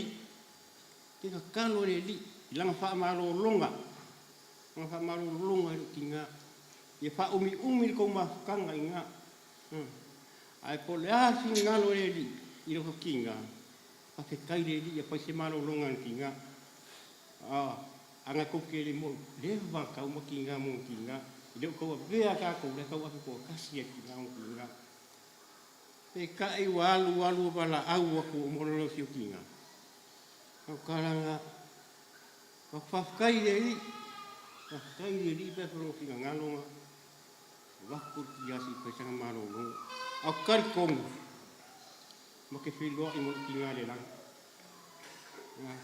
kala ngapa ye, kala fusuk tinggal, si kala tinggal pemai kia, au sui fua, pemai kia, pemai sui lo wami, ya wingar kala me sui, pemai se, ya fa kusa ui sungai tengah ya fua. Ia faua. Ia faua lo walu ka la finga lo re. Wenga o kali ho lo kinga. O kali e ki fa to ki kali. O kali ai. Vai. Sa o la lo faua ka la finga lo re. Asila sila ho e ma. Ele ia fio mai re mo ka Olang yang nganga man ka ka dia mi mi. Ka fio me ka fa ri pade pe wa ka mi o deanga, ambi pade. Te ku ro men ma ka sa lo ka di me lo kinga. Ai ko la lawo ko lo fa wa pade mo ka la. Ya o ngai ne ia ile mama kanga mo kinga de ke u lo ko. Ya ai fa ko se mo di mau se wa finge dia. I se kai mi fu ngala ma ku kai mal kinga. O yang mako woro I lalo ngala alu dia. Ya, mai so patsina fa ma lungai pelevi inga le atu ai le nei afia mai se ole aso fia le tina. Ya mo o fatalo fatu ile susua no foa sungai fa fia ngai ngamo la tso msiofo. O matutua se ia pa ia la itio le nei man malu. Ai mai sele mamalu ma le pa ia ua poto le nei aso I moli maula so fia le tina. Ia o tilia fa lave tala ina muli talo. Si ele lea leo ta avia si ele lea fai o seo tolua. Ia o le ulu matua seo tama. O mato I toa fala mato whanaunga o ulu matua I lava. Ia toa luai ma ua nei olo I nei ni usila o mato ea o mawilunga ai o kilani. Toa lua fo sa mua. Ia ele sa mun mautele winga ni mama ftanga ma seo grandma. Una na wola I fale ainga lo tina. O sawi nei ni usila o mafuta fo ile ainga lo tina. Ia ele sa mun mautele winga ni mama ftanga ma seo grandma le tina lo tama. Pau lavala o tala fia faile nei tula. O le taimi na failoa tuai o aunties and uncles. Ia le mea o ia seo grandma. Ia na o tuma fai kas o hala tangata mamanatu tangata. E lo finangalo le tua. No failoa tua o masai fua lam tua. Na o vili lo tama. And I say, sorry, Dad. I'm failed so desmo. Oi. O ma fail malo tolu. Le nei mea tamu fai. Ia maua mai le soi fua lo tina. Ba sila fia le tua. O ma loto. Sila fia fai le tua. Le tangata maron loto. Ai mai se mata mo fai ngama loto lua. Ona ese uma situation a kanga kai ai. Pa vi ia le tua. Ona lo uma fai. Ona awai mai se o tama. Ile toa ia asosio ni tina. E fo ia pelevi inga ile tua. Fa fetai le tua. Ona langa taita inga mamao mai lava sa mo. Om fai se o tama ona ulia mai le nei aso. Aso fia le tina. E vi ia pele tua. O se tala pupu le na. E vatu le nei tu la. Ona lo swafa Yesu. Amene.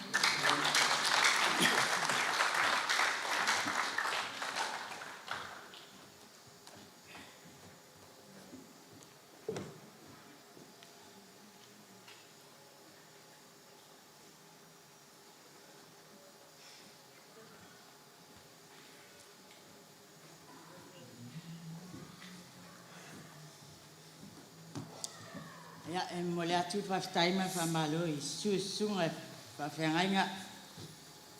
Ai mai sele avesi ese u pot mai ona ole mol mawina ole asol matutina. O sa ma fa pe fa sa mol ma. Awa o afionga talo aina. Na mua mai.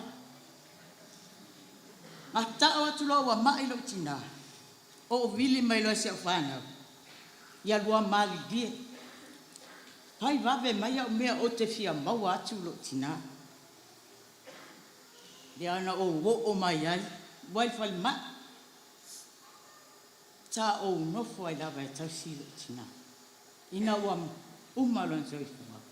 Ta o iai la. E leila sa telo sa mol mau e fai atua I lo tina. Ona ua umana faila o mol mau I lo tina. A o upu nei o la o fai atu o mātala nuanga mo lo tina I whanma. Tā ia fai mai e tea. Mai mau pe ana tau wola whaatasi ifo. Ola utala iai, mam, pe mau tele i ola whaatasi. A o lea mātou te whialwhana. A e toi whai mai. O tele i anga le tau singa o tō. Io e mam, e tele i anga leanga. A e whaafetai mo au ngā luenga le leisa e whaia mo i mātou. Whaafetai au anga pongi ma au te talo. Ua manui ai i mātou. Ma mātou whanau ma whanau ala tō whanau. Taia malingi o na loi mata. Taia whaafetai me te amu. Ia e mani. Ia e mani tua. Olo e nofo al me te nofo ai sa mua. Tau ave lo ingoa. Ka kumang. O lea lava o te whai.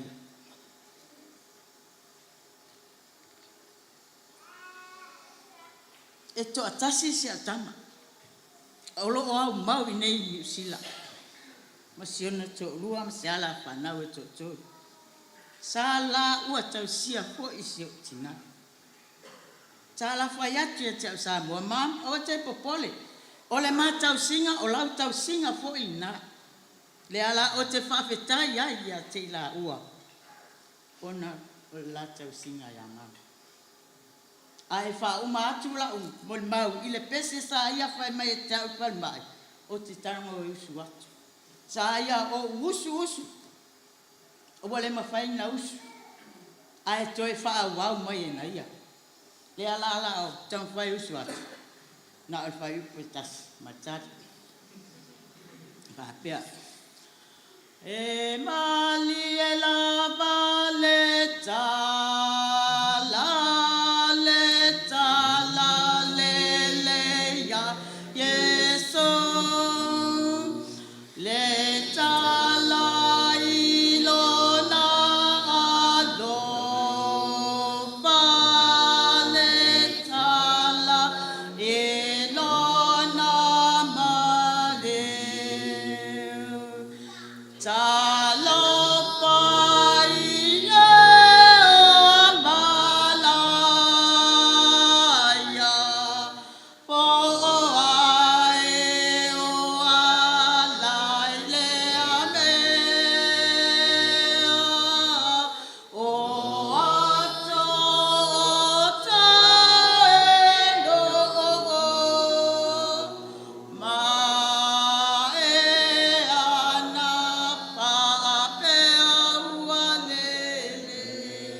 Amen.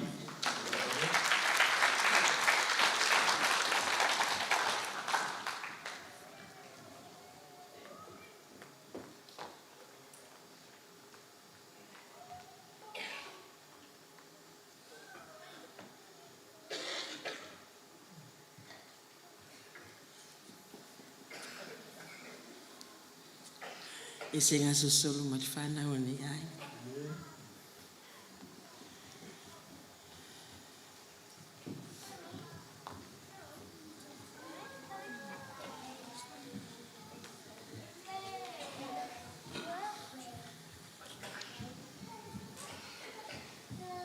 Ia le whai ese mon mau a vea ia le nei tu la e te whatalo whaatu i le awhia potopoto mai le nei awhiawhi e suisunga i whawhia ngainga whale tua ma ave ese la ingo le tua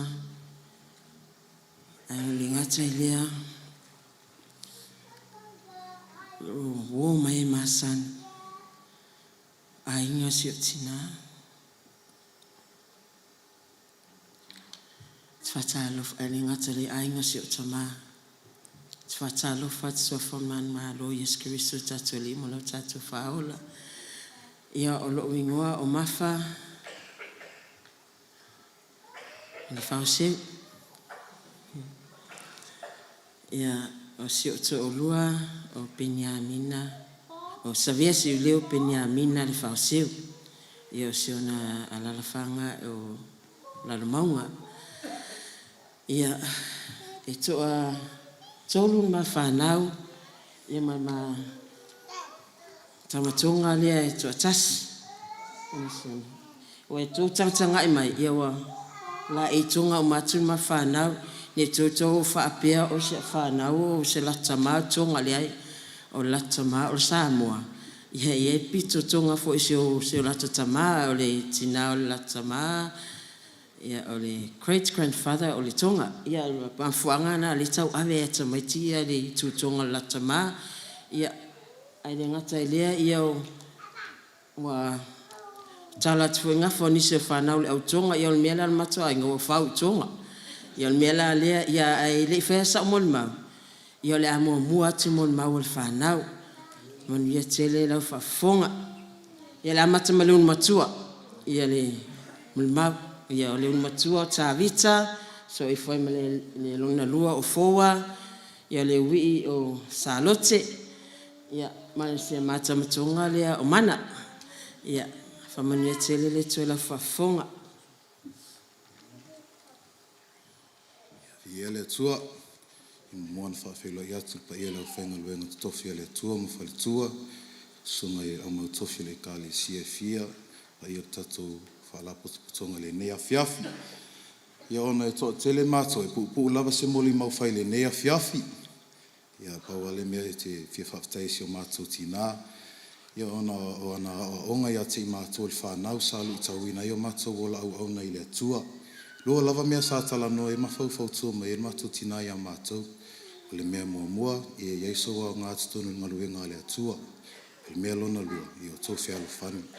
There's two main things that our grandmother always taught us growing up. The first one, make sure you are doing something or you're worth something inside the ministry. And the second one, make sure everyone gets along. Make sure you love your cousins as your brothers and sisters. Make sure everyone is the same. Whaftaisio mātou tina, no ana talosanga, leo mātou manuia ai. Grandma's house was always the safe place for us growing up. When the head noise was too much at home, we'd always go to Grandma's house, always felt loved there. Even though it was just pa'angungu and ki, we were always happy just being with Grandma. O Grandma whuinga mako I loa whai kaukus pa ia Samoa. O le mako kinga, heia kemi pe, when she's like Mimika, she gets us to ring Samoa radio. And when she gets us to mi vavenga and Foua, on White Sunday, she gets us to ring the, vili le fitu valu tolu a mo. Every time we ring, it's like, whai loko, se wha longo mai Samoa. Halu leo mako kau loko lungo ke le fongi. Ai umai fufa mai ia ka ko ingala lungo ke fongi. O ko ia o fale le kau loko ngai leo maua le lei. Whaftai ala seo mato tina ona fautuanga ma ona tima inga. Leo mato manui ai, ono swafa Yesu, whaftai. Ia, tai tonu leo mai I whātalofa atu ia, leo matua inga. Ia, lo uingoa, o Foua Penyamina le whaseo.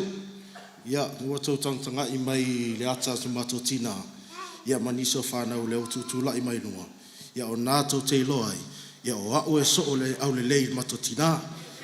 Ia, fia whaia lawa se moli mau pupu e winga le mamafutanga ma si matina, si mato tina. Silfia mato a inga o au te ia onga I se preschool.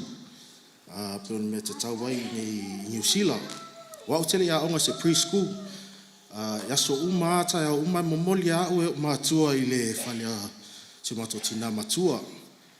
Ia o mai la le primary school. Ia o au te le imana malama o te le ngangana fo I le ngangana whapetania. Ai, wa ui loa tusi, wa ui loa whai tau tusi pa ia. Ia talu ai ia o inga se mato tina matua. Ia, tele lava mea o te fia moli mau ai i le mamafutanga ma se matotina. Ai na whapupu atu. Ia on matotina, o se tina e anga malu, o se tina e loto mawalalo, o se tina fo e tō anga te le anga pongi matatalo. Winga ia se matotina, o lana matafa yoi lea anga pongi matatalo, tu atu la whanau, ia manuia la whanau awane eo la whalolo. Mea leo le amisia ia se matotina ma mato mafutanga. Pupulawa o tele i saunia se moli mau, ona o sila fia le atua, ia lewa umana whai mātala ma se matotina. Fia fo ile loto, wa o mautinoa, o sa hauni il matotina le ola whavavau. Ia, se moli mau pupuna, e whai lo pese, se umautu moli mau la vaenga, ia, whausu atu mako pese. Aftai.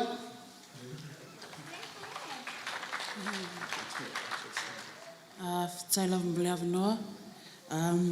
Ele se moli mau, o saunia.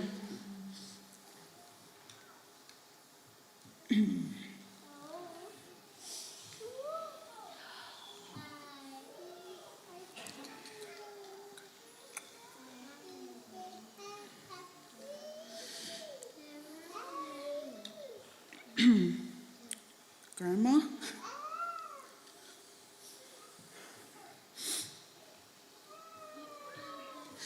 Manuela malanga.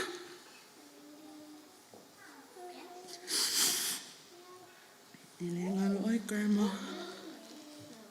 Sai maloto singa ya te au. Na ola tuptupai.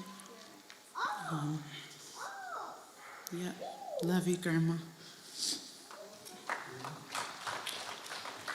Ia, wala o atu mato a inga tutula i mai runga e se utu tato pese. O e whatali mo leri, e whawhowina i lato, e whaloaloa apa au pe o a e tau, e tau whetuli e le mai, sa marali saunga le mu, la vea i la vea, mai leri, te sau e whatali. O e whatali mo leri I e whawhowina I lato, e whaloaloa apa au pe o a e tau, e tau whetuli e le mai, sa wawali saunga le mu, la vea I mai leri. Ia vi ele tua ia o lea whai ulo mata moni mau masi au whanau I la moni mau a whapea umi la moni mau.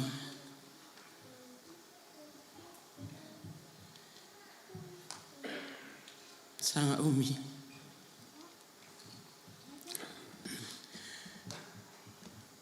O au o mafa mo e la to tele silfia lo ingo o mafa le whaoseo. O a olo na valo le whana o lo matua lo ta oto nei.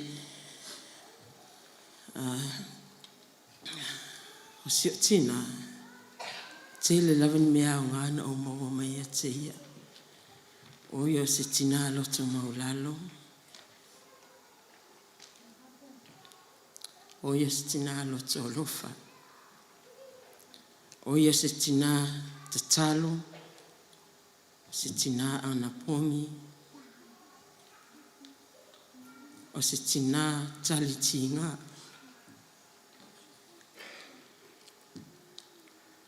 Se o tina. Po ai lava tangata e whai atu e tala. E tali lava le ata. Po ai fose si e tātu iai. Ma whai atu i e tala iai. E tangi, e tali loi mata.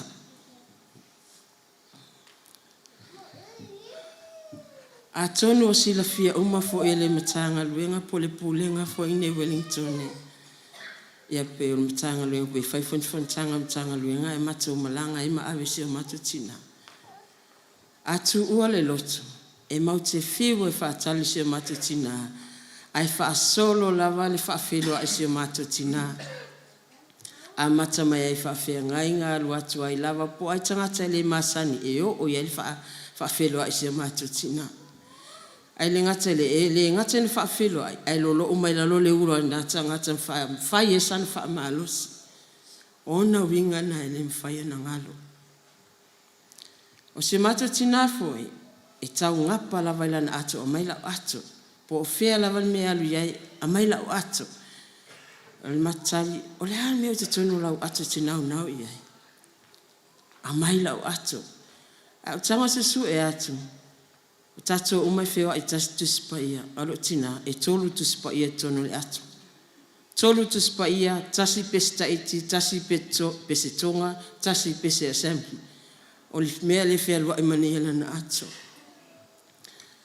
O se mato tina fo a tonu e iai tātou o matamata le ata fo ilelo sila manino, ma le ata le matai. A tonu e iai taimita e ngalo e tātou ingo tangata e whaia mai le ata. E le ai masisi e ngalo no matua le. Te e mai, ora uitai e tamalo, o e tamalo al pe ata sila manino.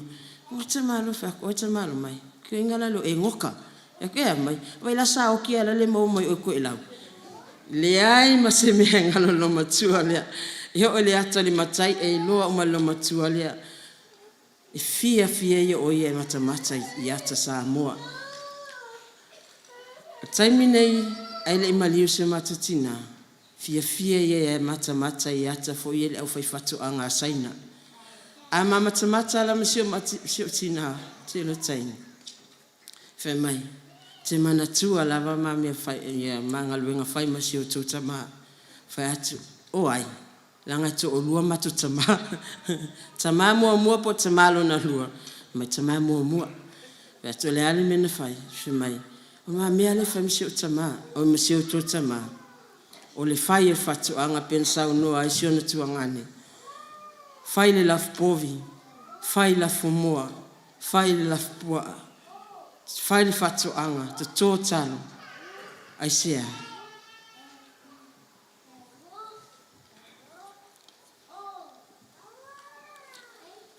Ona wha o ngaina mātou lan whanau. Ona tau singa o siona a inga, na iona mātua, ona tua ngani, ma ona usa. Ona tau singa, tua whawhine siona tōlua, ma usa siona tōlua. Maluenga ia sa whai se matu tina.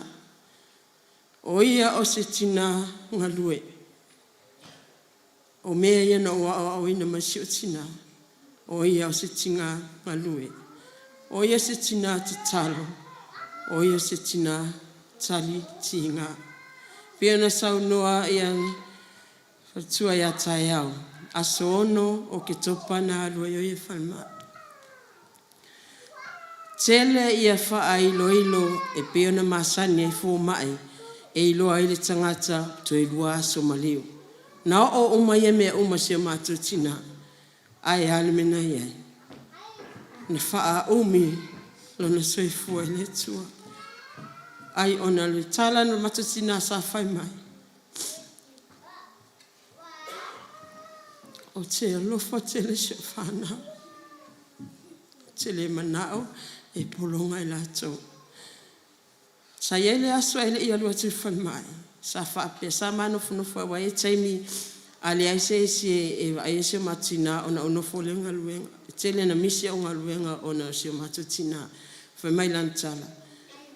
Tele i o tuangane. Tele whaina i o uso. Aina aise si o sao. E wa aia o whai asi o tina. Wa ai oe. E leo mai ana i o tua ngane mna i o uso, a o lato o loto ato o oe. Whai mai sa o le lei. A whai e le se sau. A whinga leli a lofa tene mo i lato. Uncles, aunties, o ahinga. E a lofa tene se matutina i auto. Sunga whawhenga ngā maliu mai se su mai Australia. Tele taimi e tala noa ma se matutina i lau sunga. E le ngata le kalesia. E le ngalo o tau.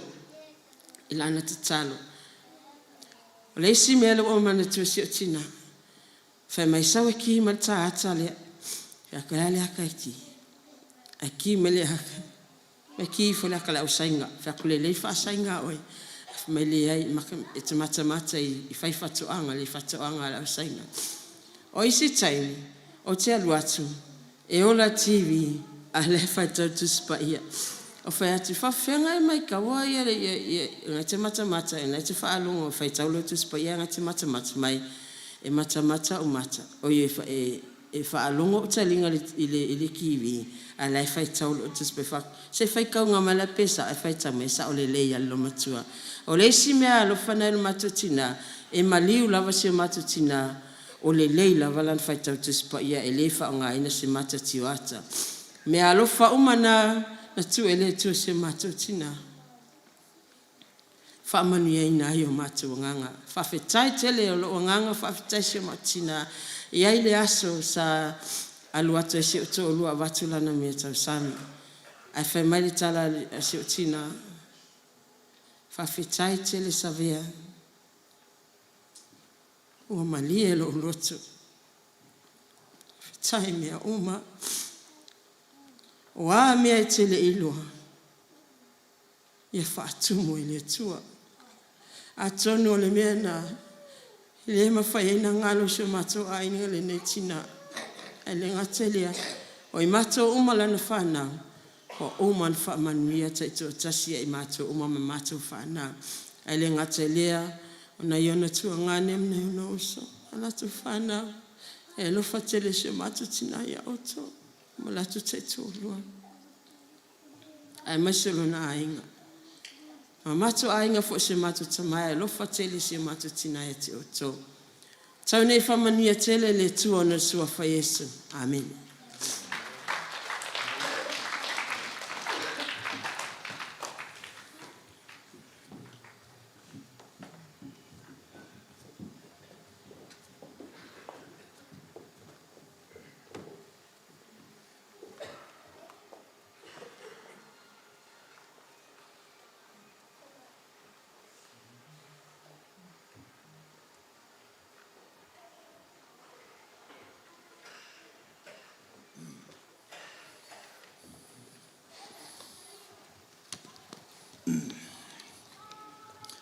O te manatu i le nei tūla o le afiafi. O le ale toe o se mātou leo se whātālofa. Leo au ma ona whawheloa e atu inisi o e lātou Samoa. Ai o le a mata loa le mātou tau tinonga. A mata mai leo matua se iau e leo i. O na o whaiwina leo le mātou manmau.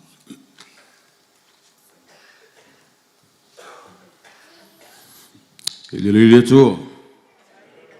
Fa leo kele mai se le tua. Sai mi molava. O ina fau le vaa. O no, se o ina fai mai mo se iri. O le au fa persa ni a tuso mo ni mau wa. Ele le kele o fa sa mo pe au. Kana ngoa ere ko kele ka ka ko nervous mai le mio. Si se lo mo upule fai Ia, tarofa. My name is Mason Peter Taloaina Muritalo.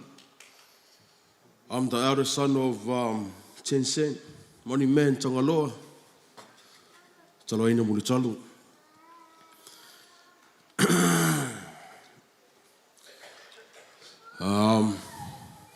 Sorry, just put the mic up here.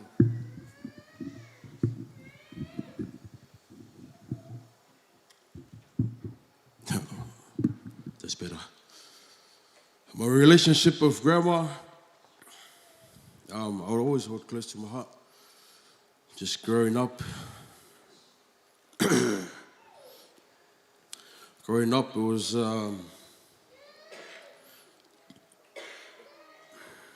there's me and the boys, Vita, Tom, Faua.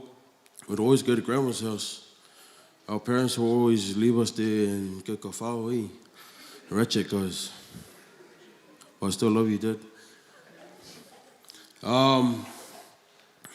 Growing up with Grandma, like some of the boys said, We never really had much.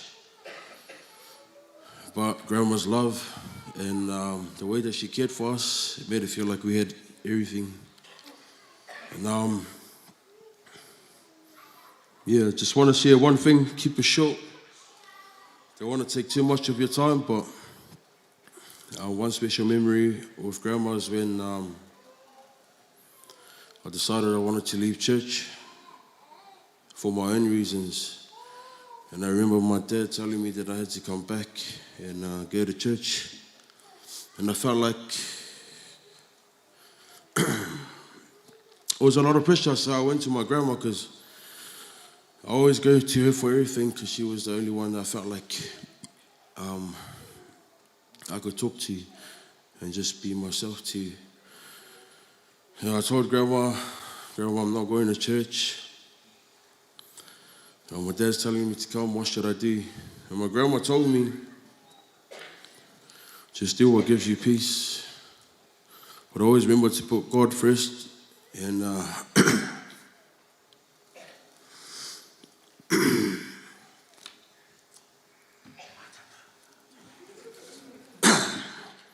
Bea ngā whaipe, whati tailo bai nei. Awangi o kangi, sāre kangi ari masto.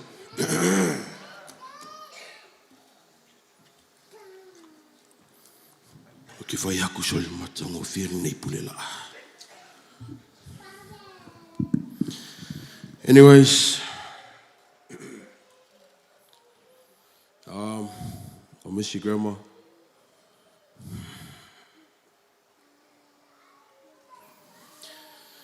Fia usu so pese whai o ero mori mau.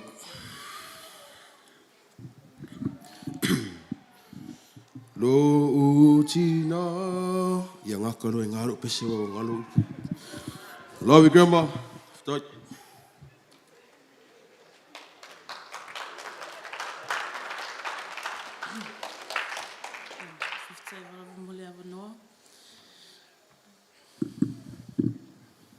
Olo ingoa o tau whangapiu anui langi si fulusene taloina mulitalo. I'm the second oldest of Tangaloa's kids.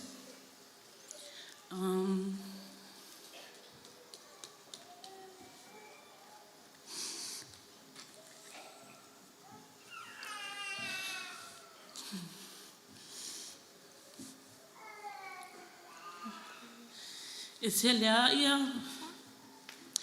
lea ia ni tala fia whai atu e se o mātou tina mali mamawhtanga is my grandma, but I'll leave that for another time.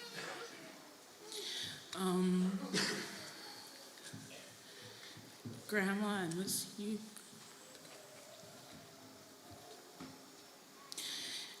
E lea ni au upu e toi whai atia he o ua tautala ngoa te le i alu. Ai mea sili nawa e alu wa mai au luenga sa whai ama oi. I love you and I love you to all my siblings and my family. And yep, Sophie, amen.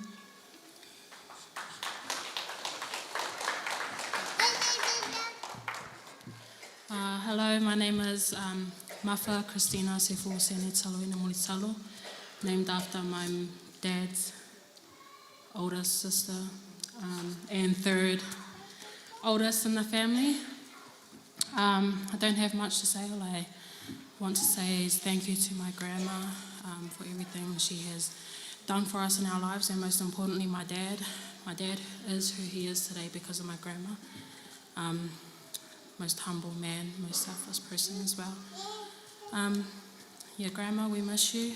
Thank you to my siblings as well. Love you guys. Thank you everyone for being here today.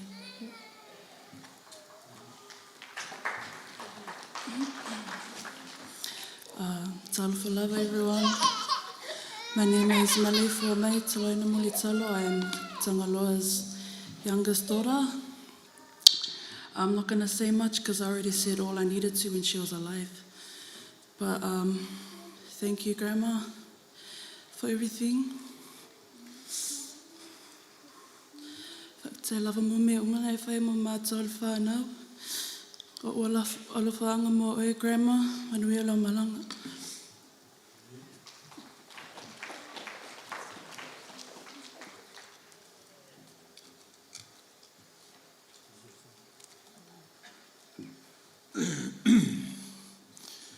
Ia, tōna pau i o mori mau o te whānau. I nei tō lao le pō. Ia o au o lo ingoa, o se furusene, talo aina, muli talo. O au sau whānau i le salo whata, ia noa maa. O le tele fo i o lo o langa sa, o i le no uleo lau li i le vai maunga. E ngata i lea, te leo fo i reisi vaenga o langa o mana nofo ai. Ma le tamao lo tina i tua i whale apuna. Se iau o na o malanga mai nei New Zealand. Wa o le lona iwa le whanau o le lo matua.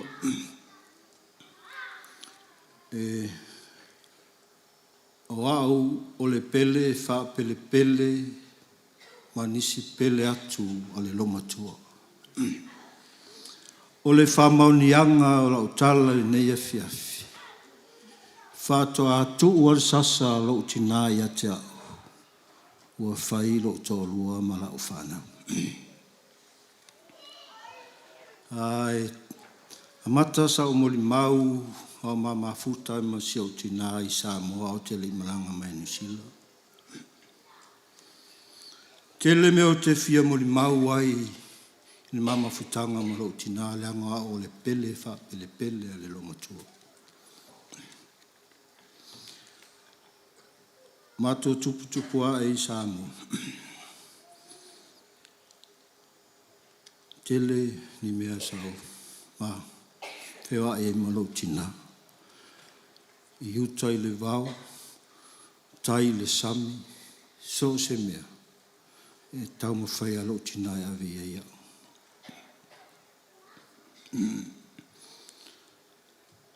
Te leo le taimi o lau o langa o mato iei le nuku leo lau li. E le aise lo pae pe to sili o na la poa i to tono le awhiama. Whamole mole ta pe tau mea poe ata ne i moa o le. I tau mea poe ata o na i loa lei le nuku a o le sa umana ti pie la lo la to lo paa. Tele mea sa fai i le no nei o lauli a ma futa i masio tina. Peo no fai atu o le pele fa pele lo tina. E sasa o yaso uma. A mu le fa paunga le lopa. Tasi na sasa inoa. A mo le whapaung o le susunuina o le lole popo. Tasi foi na fasino. A timua le iau ina i te tonu le lolo. Tasi foi na fasino. Tele anisi mea. Tusa e ta tau o na limaso le vaiaso e aonga i tamaititi. Mai le o langa i mai Samoa mo si o tina. Pena le lua aso le vai aso i maua i se avano o te alu i le aunga. Peo no fai atu. Mama futanga malo tina. O se tina i nau nau. O se tina sa titiva. Ai sa tangi lava i lima. E ala i le sami o le vau. O fuo le lele. E la se me sa o mana tuaina. O le maali o au mātou taratara noa ma uso ma o tua whawhini. Whea tua muia o tau. O le māma futanga mlo tina. E usu tamaiti a onga ia pia le pasi. Ai au te aru atu ai masa o atu niu. Tau, ia pepa lo pa. Ma niau mea whātau. Ula mo so oi, ula lau mai. So se mere yo o iai. Mama futasi se isi mea nei le ngalo se yo o mai le aso ma vala wina i le tua se o tina sa o whamataraina fo iai. A o soi fua peo ia. Le lala mai le sisunga le whawhengainga i a tarusanga o se tasi o tuangane o si o tina. Ni tausanga e valus funtasi iwa wa sunga e wha. Na usauni e te alu i le aonga. E le mawhai o na ngalo i a te au. E mai si o tina. O le ai se tupe. Whātau e se tātou me ai. Whātau okei. Ma ola ma si o tina i le nu ole o lauli. Malama lama i nisi o le awhianga pa i nisi o i nei. Le nu una te aea e lunga mou. A ti mula e te whase e me lunga wha e tu fia tua me lalo i le awala tele. Ma o sa ili se lo pa e le o fua se lo pa. Le pula se koko. Le eise niu. O nei uala i e le pasi o vau. Le masa i linga ua se tupe se i maua i se mea ai e le ai. Na o lei le tai au na se soai. Menutina. Te alu i le aonga pe te alu i whātau tapasio. A tō te alu i whātau pasio se maua se tupe. Le mawhai na ngalo i atea. O usula i le pasio i tamiti aonga i le fitu i le taio. Le valu i le taio. Ma ato pasio. Ma le lisi o le whātau o mana o mai e si o tina i atea o mea e whātau.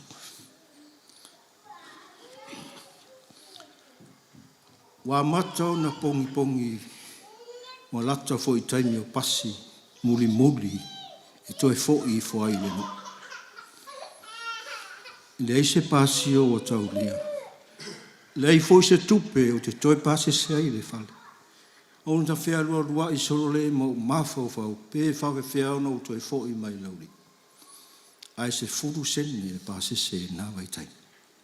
Na o tā milo ala i e le tau lama.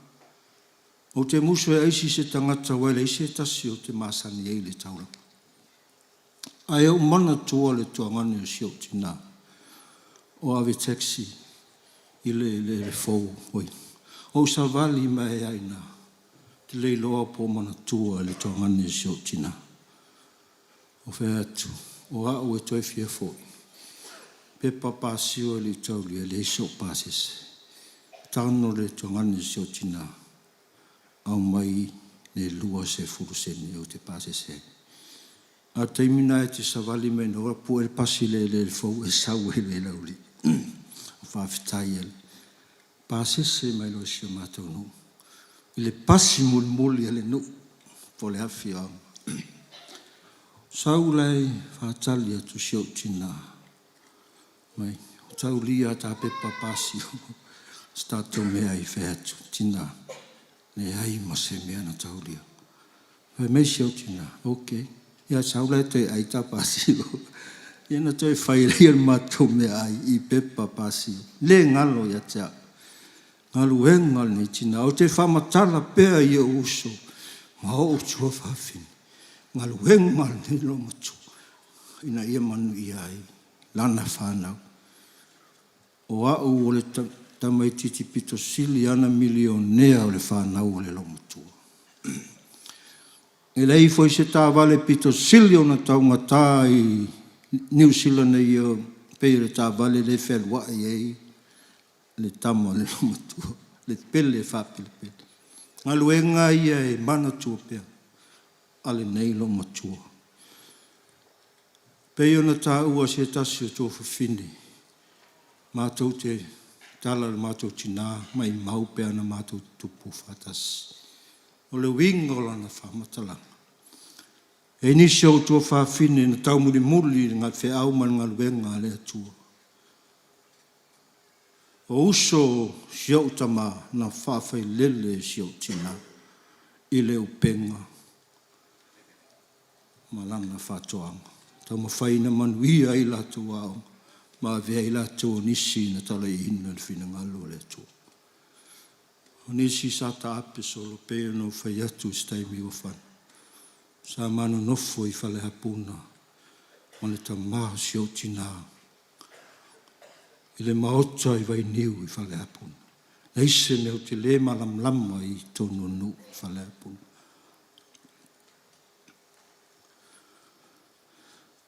Te ia o na o mai nei pe no whea. Te lea me mana tua si nei tina.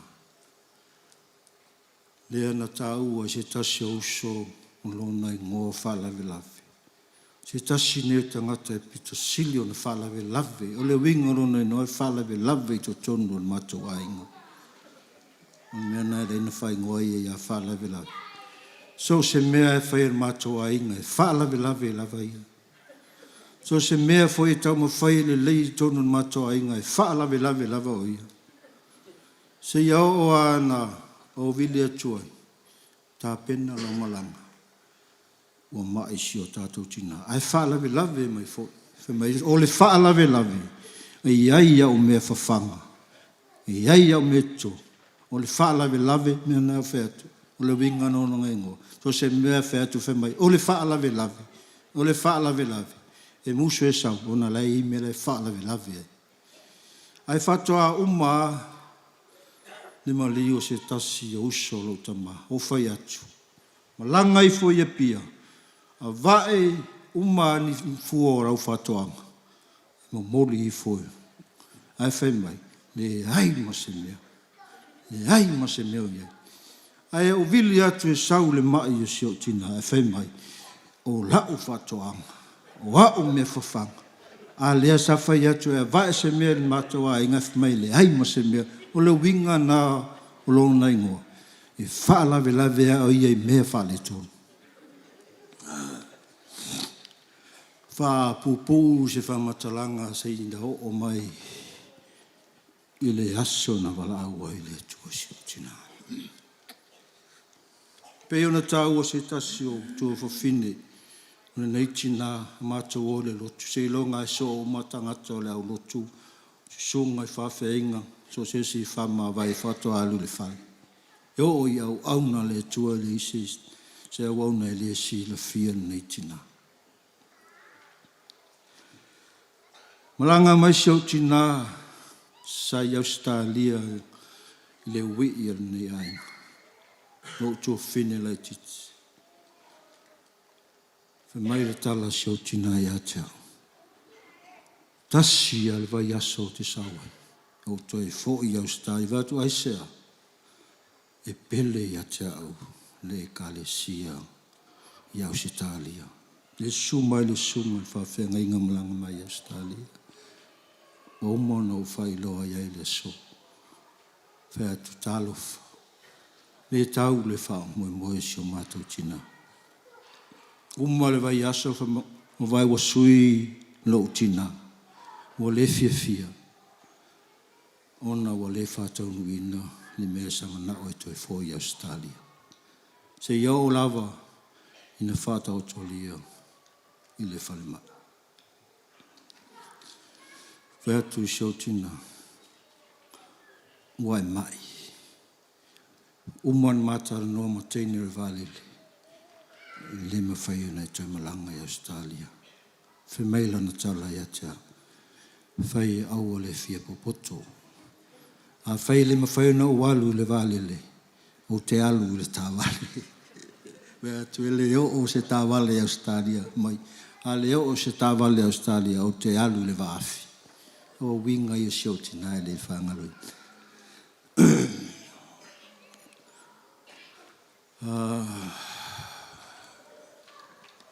Nanga fast whai mato sa le tangi. Me nau tau whai e au ni o tangi.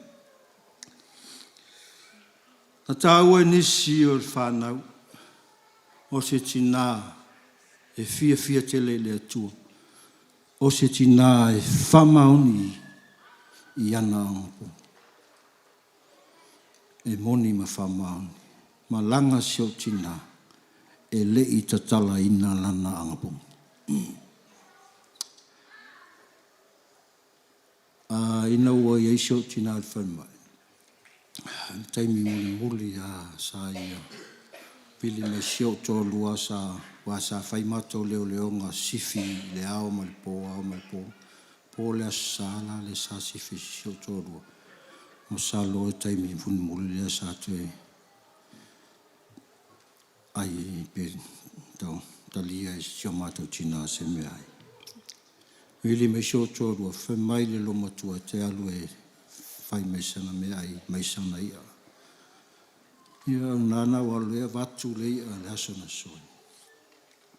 Nā mata mai na pea ngā sāwhangata mai a mata mai marana angapo. Fitu aso rana angapo. Ai wala au le tua e leita tala ina nana angapo. Te leo taimi sau whai ei lau whanau ma nisi o mātua ai, o mai e whaito mori maua o whaarongolongo mai tau tina. Eo o lawa ia mātua o whanau alo matua e whai mātua mori mau. Ia tasi la aso sa whai e la mori mau le lo matua. Whai atu le lo matua. Lo matua. Ana le ai le tau singa oe. Whape nei lo po te lo ia.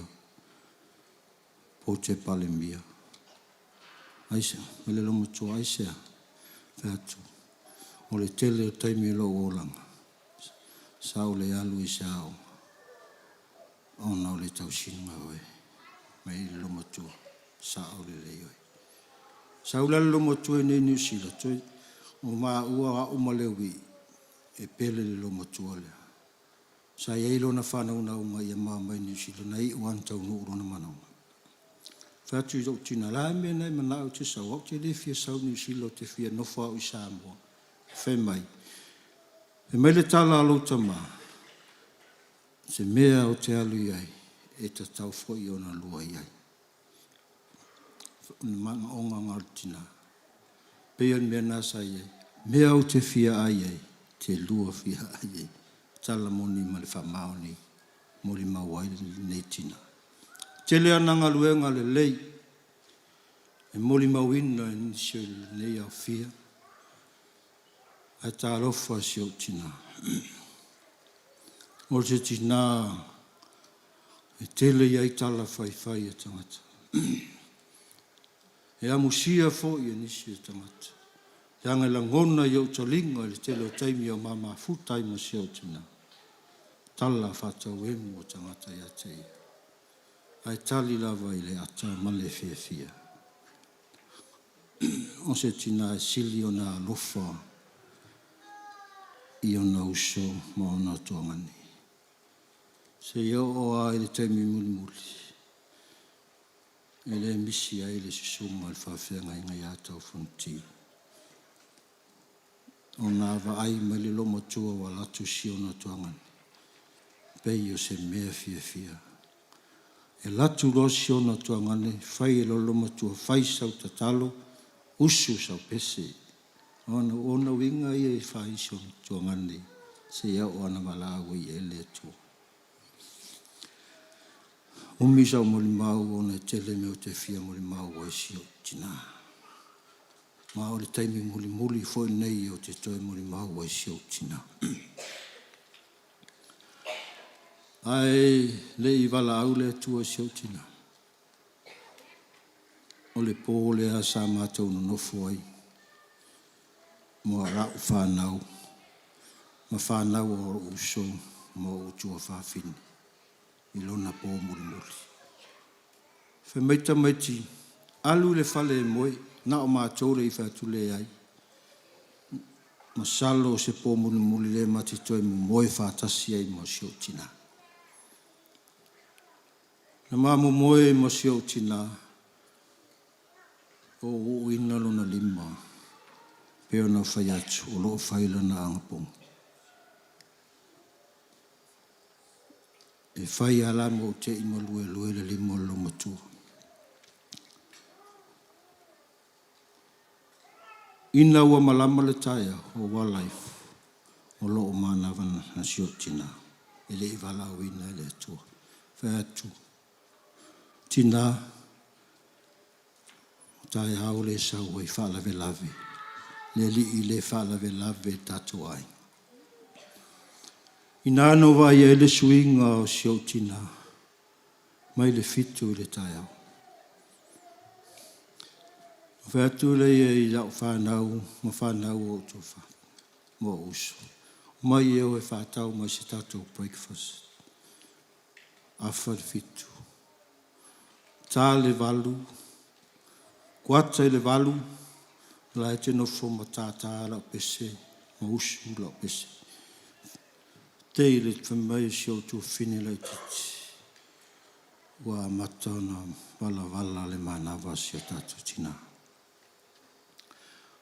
Tu ure taino na ula usa vali lo urona lima. Tu tina. Mali e wingo lo tina. A o moa lo na malas fa tina wa sauni. Femai i. Tu sauni te alu i fea.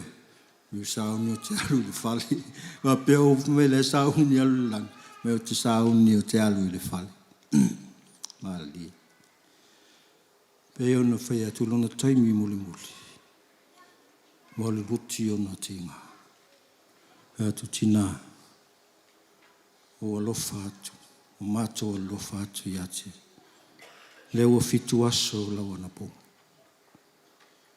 A whai ua e fia malanga. Malanga loa.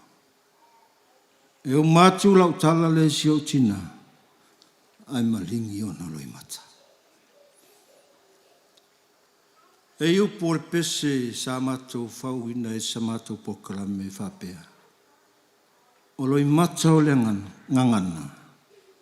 Na o le tua e malamalama. E o mai le pole nei.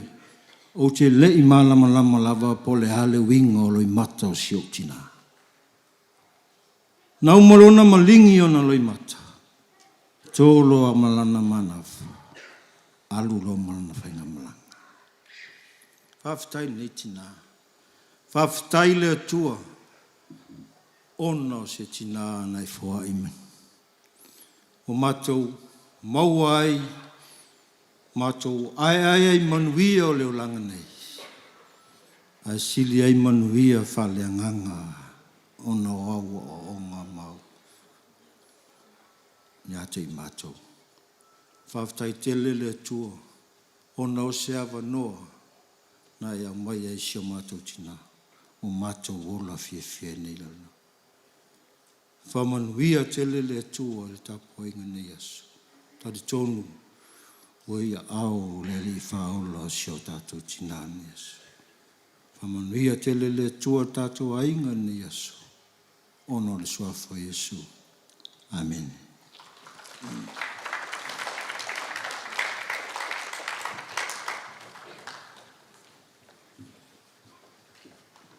Ia, toi whamalosi mai lau pati nei po.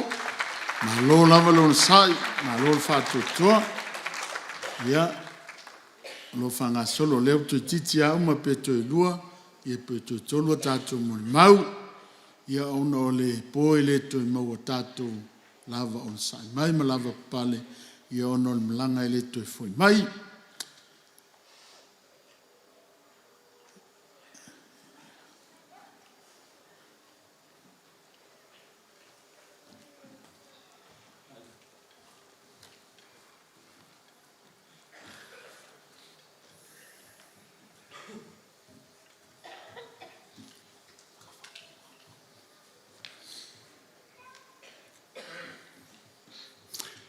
Na fua mai a te ia, na whaia e ia, toi uat fo ia te ia mea uma. Ia whamnu ina tuafo le li, mai ia te ia vi inga e wham. Vau. Whatalo whatu le, ne ia fiafi, pa ia o le, tātou sauninga. Sunga komiti, toi ina, sunga e whawhia ngainga, so se whatu whai taulanga, a inga lua, wo mai masani, e ngata i leo sa mo poto i nei na fiafu. Kata alo whatu suafu malo tātou lio Jesu Kiriso. Olo ingoa o talo aina, u talo fuli. Ia, o le mato ainga atoa lea, ia o le awhaia musui, o le mato ainga e whaisi mul mau, ia o i latou se i o le asa whaia latou mul mau, i winga lom tua. O lo ingoa i le tōlua o sio mātou tina. Te mtonu lava lea sa maliwa i ia. O na o ingoa i lola ia i lona i le ingoa le tōlua o muli o taloina. Lea lau te ingoa i nei. Silsila il whanau nai to sifuru. Fiti o maliu. Taloina. Leo toi whaatunguina ia le sifuru leo tamaiti. Ia poalo o taloina ia mau o muli. Ia o lo tinala lea leo lo ta oto mai nei. Leo toi ato to sifuru. Wau na o mai nei New Zealand. Ia ono le tina ia o muli. I le anga leo sunga ia foua. Tai au na mawhaio na o tu vai mai New Zealand. Ma wele a inga leo tuat nei. Ia ia le atua whamanuina non suafu pa ia. So se taimi mātu te mafutai, whai mea whaatasi. So se me tono mātu ainga, o la vea i tonu, i le whanau, a si o tina ia umoli, ia mataloina. He le tau sea lava la au, taimi umwa e whai e po ani me tupu, o ani whalave lave. La moli mausi o mātu tina, o se tina e.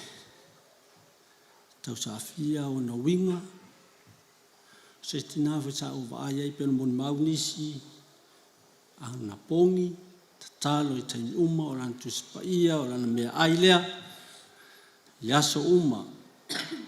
Ai tai mi lava e matu te filoa ai. Foi pe matu te mafuta ma le tina. Ia fia. Tai mātou te wha maa vai ai fo i la tu uol fale a mātou uol mātou fale. Ia e au mai lava na wha manuyanga. Ana wha manuyanga ia te au. E mase foi o tō lua mat whana. Tai mi o mai lo mutua. Mai se o mātou tina i tai munmuri. Tō a file mu lava lo loto. File mu lo mawhau. Wawa o i loa. So se taime tula ia ia whamanuia le tina. Whamanuia mai, fia mai, fea tamaiti, fea le toalua. O inga ia se o mātou tina, malanga la se o mātou tina, le masausalo lo loto, iana whamanuianga, o pa umai lo na fonga, o te sau, o te toe alu, o mātou nofo i mastone, mātou te o mai, mātou i o, so se taimi lava, ia e whaamanuia mai lava le tina. Taimi ua, whaasolo lava ina vai se o mātou tina. E la ngona lava le fia, la ngona le toa, ona o le fisoasoane mai o le atua, wau mautinoa. Sa whaila unga luenga, sa o tausisi o tina. Lea, ia le atua, ia whaamanuina non suafpa ia. Ona o se tina, na foa i mai, na te tausi, na te leo ia te mātou, na ia mātou te tupu, na mātou wola, i te tonu o le whaotanga, ina ia mawalunga le inga le atua, whamanuia tele le atua, i le tātou wafiafi, o no suafo Yesu. Amen.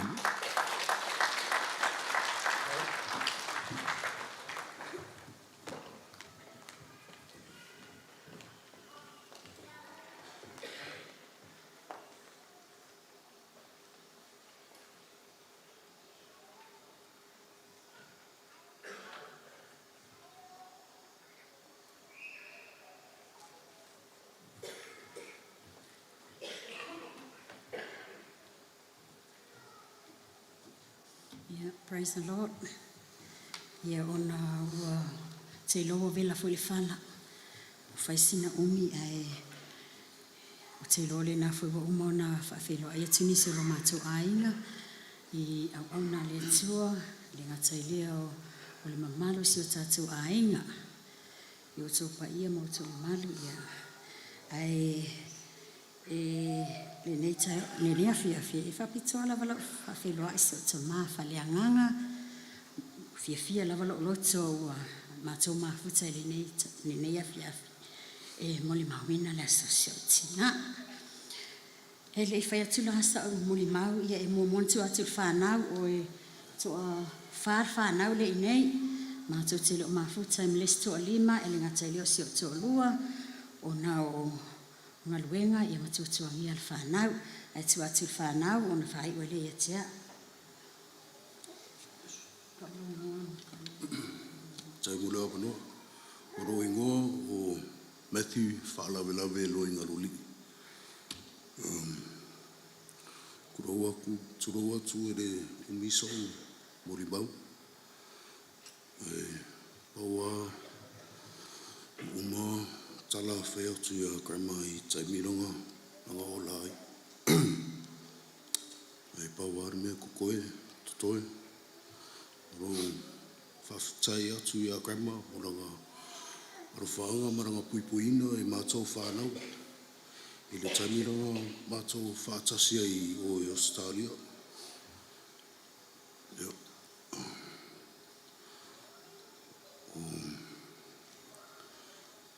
Tasi meo te manatua mai si mato tinga. Oranga tala lea whai mai tai muma lava o te tanu o mai whaingaruenga. Oranga tala whai mai o le māloa mo le whamarusi. Oro tala atu ia grandma na whamarusi pia moe. Aftai.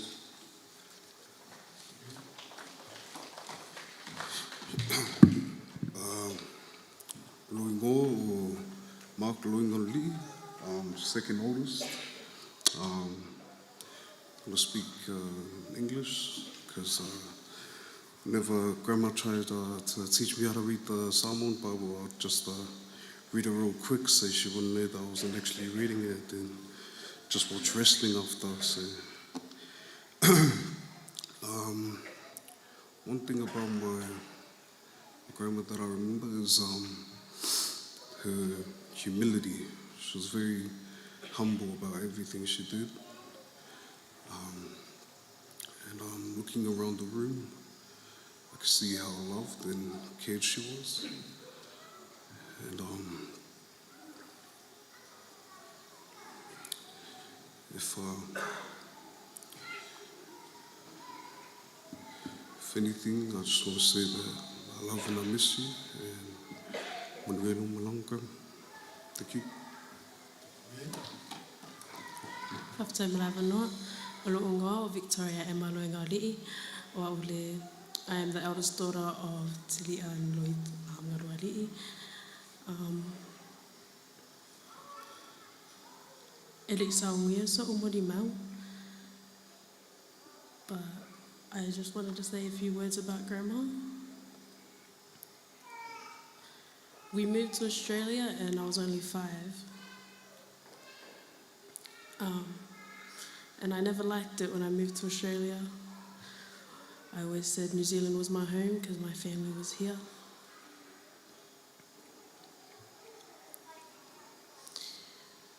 What kept me connected to my family was Grandma.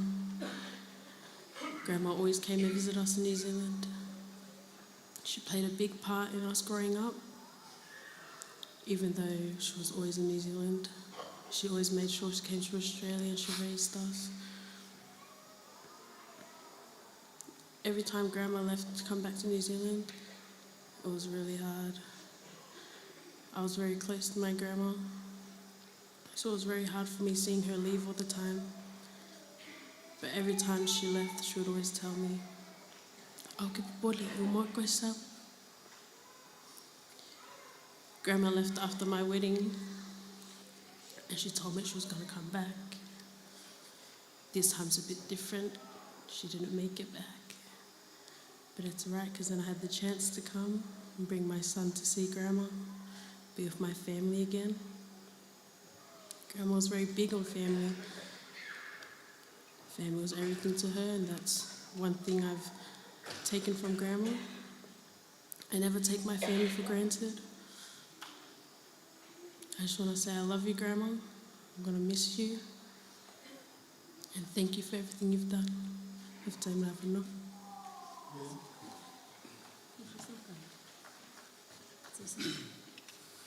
Yeah. Tal wharawa.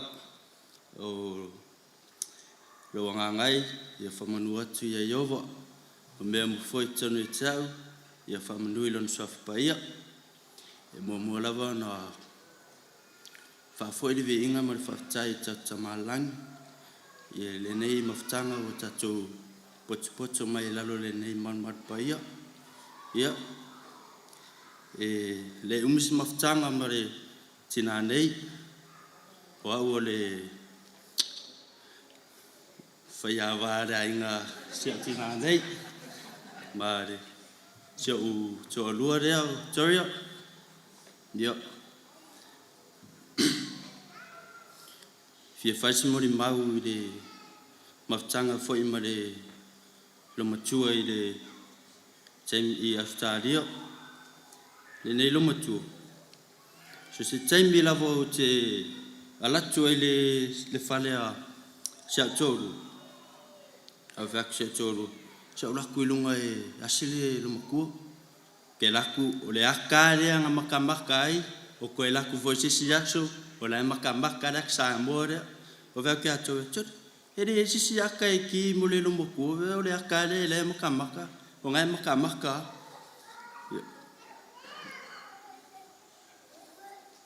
Risi mea si tina e kemi o ke laku ai, ke usu ke oso kone poku, kau me langa vai au mai. O vea, ua mai u, me, ale manuia, ia. Me sili le alofo le tuanga e fua e tulawa ne malusi e teo tina. E na ua maua re tala ua mainga i. Ia whakakupe lava le whaingo le passport atari. Ongo te manao e ia mafuta i le tina. Ai le i walau inga ngo i le malanga maliu ma le uti. Ia le ala ua o sawe foi o maliu lo maku ia le sistala tina pa ora vare tala ia manguia la malanga ia kasi le tua i mo tato uma le nei afiaf te tai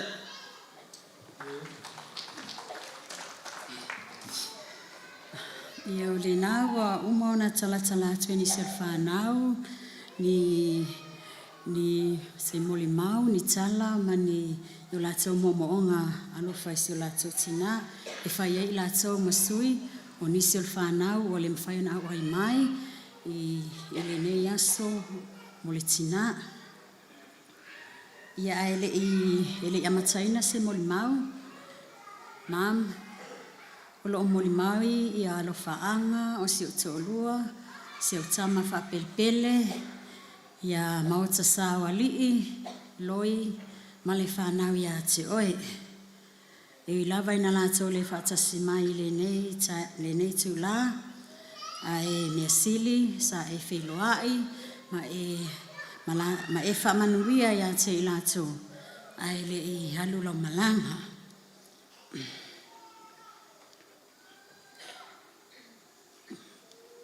Au tau tanga i ane le porkalame ia o le moli mau muli le nei. O le wii foi le nei ale aenga. Ma o le nā o tau silafia ia lo wingoa. O lo wingoa le nā o tilia. Ma o tasawa li i loi toma ngalua li. O te iloa la mātou tina e o loa i mea lava, mea lelei uma. O lo mātou tina o se tina e alofa, e anga lelei, e loto fesoasoani, e loto maua lalo, mea lava. I le tausanga e lua afe ma le lua, ina ua o talanoa isi o tina o au o le a sauni e whai poipo. O sauni e whai lo to lua. Ma le tala isi o tina e a te au. A nei a whai so to lua e le to e lo whai a te au. Me le nā taimi se ia o ina whai wina ma wha manawa ina ma i ulana manawa. Ili o muta lava le nā lofa. e le o muta lava la o alofa i lo tina.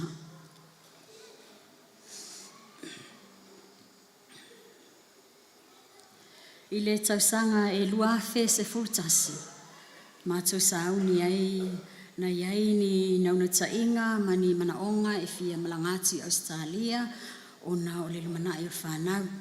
Sa whalawelawe ia te i maua ono o si o tina. Sa maua, sa whai atu si o te o lua. Ta o te talo i le atua, a whai whinga ngalo le atua tāteo. O le aia whaawhainga o fie, o na malifa malia me le loto o le lomatua, e tuu tātou teo. Ina ua o le taimi le amatal noa toa le tina o mātou o fia malanga i Australia. Sa malia ato atolo na loto. Malia ato atolo na loto e tuu mātou ma te teo, o na olona nauta inga lea, o le lumana i le lei o le whanau. A ina o mātou iai Australia, sa whaawau pēa lo na alofa ia te i mātou, ai le ngati lea, o le alofa lea ia te ia, se io i lava ina malanga atu, malanga mai, malanga atu, fo i mai, malanga atu isi taimi wa amata o na whaumi na nofo lo matua, ia wala awatu si o mātou ai ngai nei, whamelo matua o ia sa au ne sau, i whapea nei nisa whanau, a nei o ia e alofa whapito i le la whanau. Ai nau o le tausanga e lua fe lua sifu martoro. Na uto e fo i mātou o mai e mal whanau e ta whao, mātou e watu tina ina ua vinga o fia aluatu. I le malanga la lea ale tina, o se palanga e sele sio tina.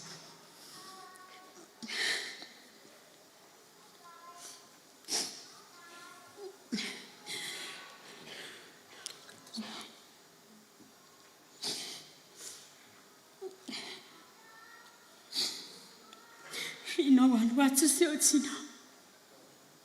Wa muswe tu e sa. Wa leto fi e sa. Sa tawa na watu e uso mo tuangan. Sa o faifa ia te ilatu. O le mea e mana o le lo tatu tina. O le mea ne na e fai. Sa ma o faifa tina. Ai fi alulo, fai mai lo. Fai lava le mea e te manau. Hale tala lo tina. O lo moli mau nisi. Si o mato ainga e kalesia tatanoa matina. Tala lo tina ia tia. E pupu uma ele e.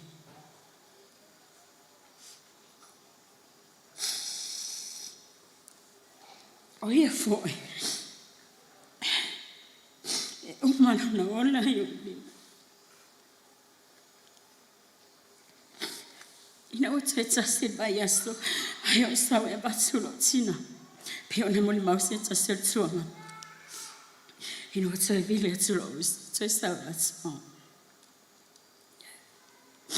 Te tasi vai aso e o sawe batu si o tina. Ai so tai e tulo e teo. O mamu e li falmai. Sa tu ua lo ainga, tu ua ngaluenga mea. Ai o saulo. O sau malo manatu, wha maolo. Malosi lolo tina. O tu e halu lo maa. Ai pangalia. Wale mawhai ana maa o malo tina. Ai walu ai tu ua. Ya. Ma. O te alofa tele mo oi. E lei loa po a whea a whaangalo i nai oi. Ai halu ia. Tata toi whenua i ni lau. Malo moli mau le nā. Ai la whae ua tulu mato moli mau. I se pese e moli moli e yo alo whaanga i sio tini. Venga wha moli moli.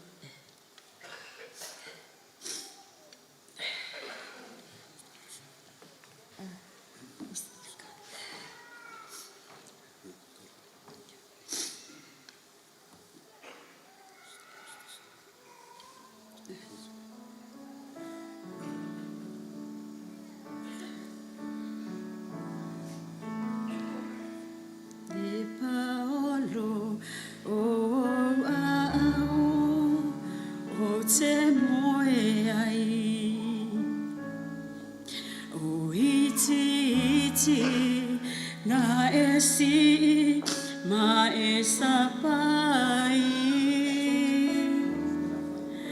wa o wiloa o folinga ata mai tina ea o loa lofa wa o wolai tina ea tina pelina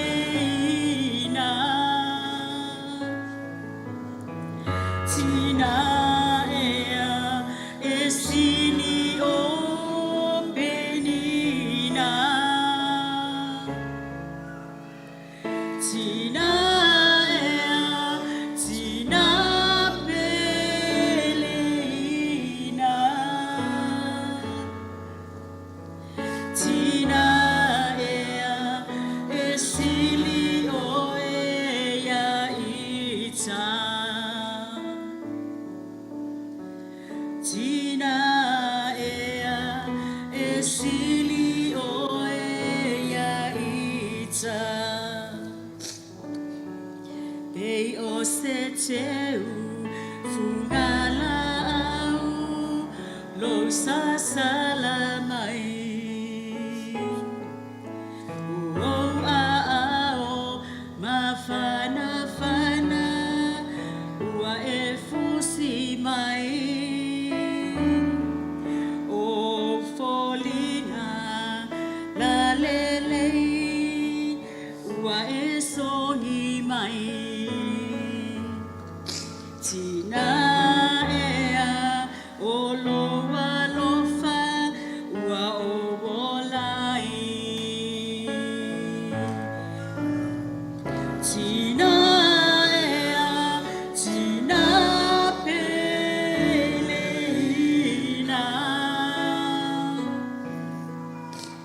tina ea esili o penina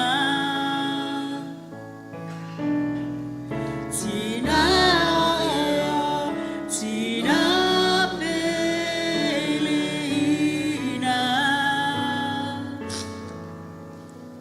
tina ea esili o ea ita o tina mai o te alofa ia te oe o a mea uma ia te au a vea mo oe o te tatalo mo oe tina ma whaafetai tina ea o loa lofa ua o wolai tina ea tina pelina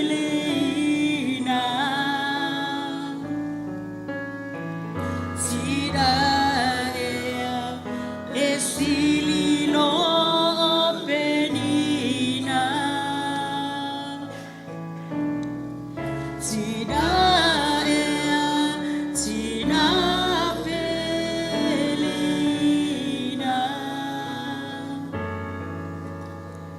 tina ea esili oe ia ita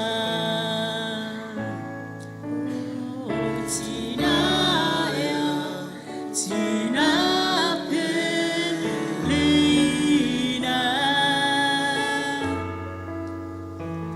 tina ea esili lo penina tina ea tina pelina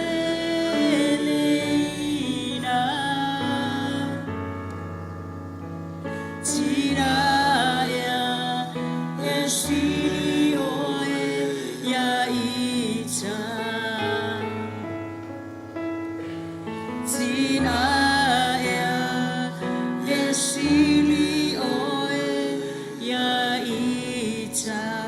Le suafa Yesu. Amen.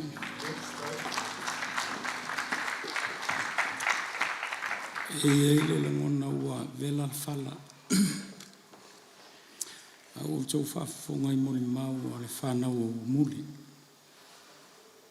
Ai o se upa mawhanawhana mo I tātou e tāo whae I moli mau o le aso.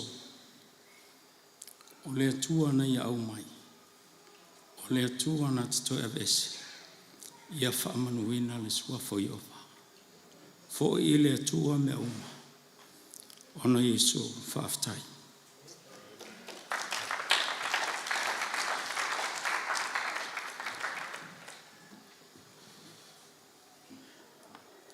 Ia, vi ia le tua.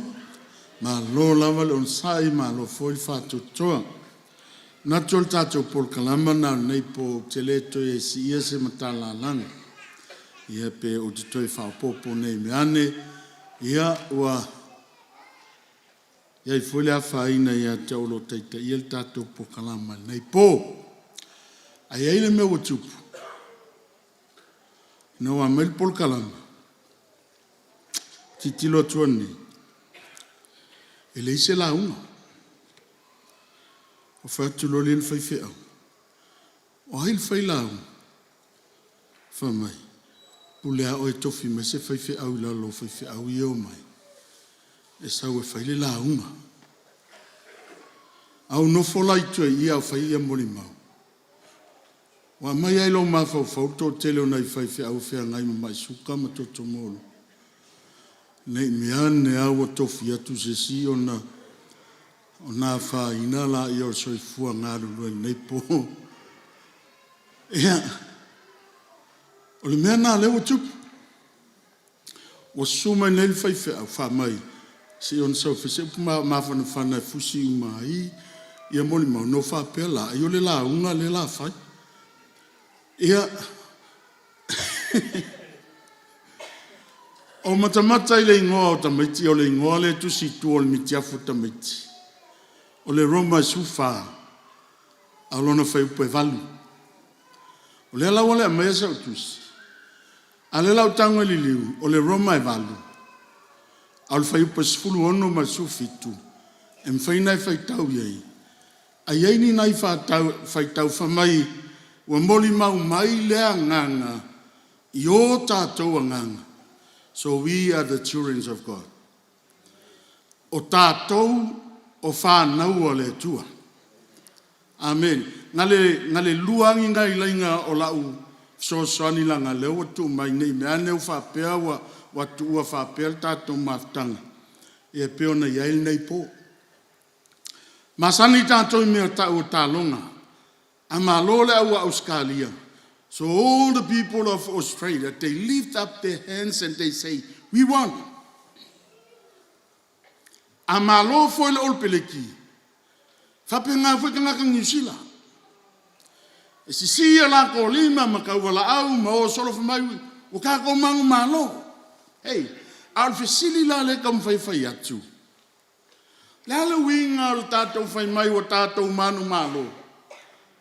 E kele yalu konga ke ka. Fesa wel ngalangon. Kele ialu e tekosis.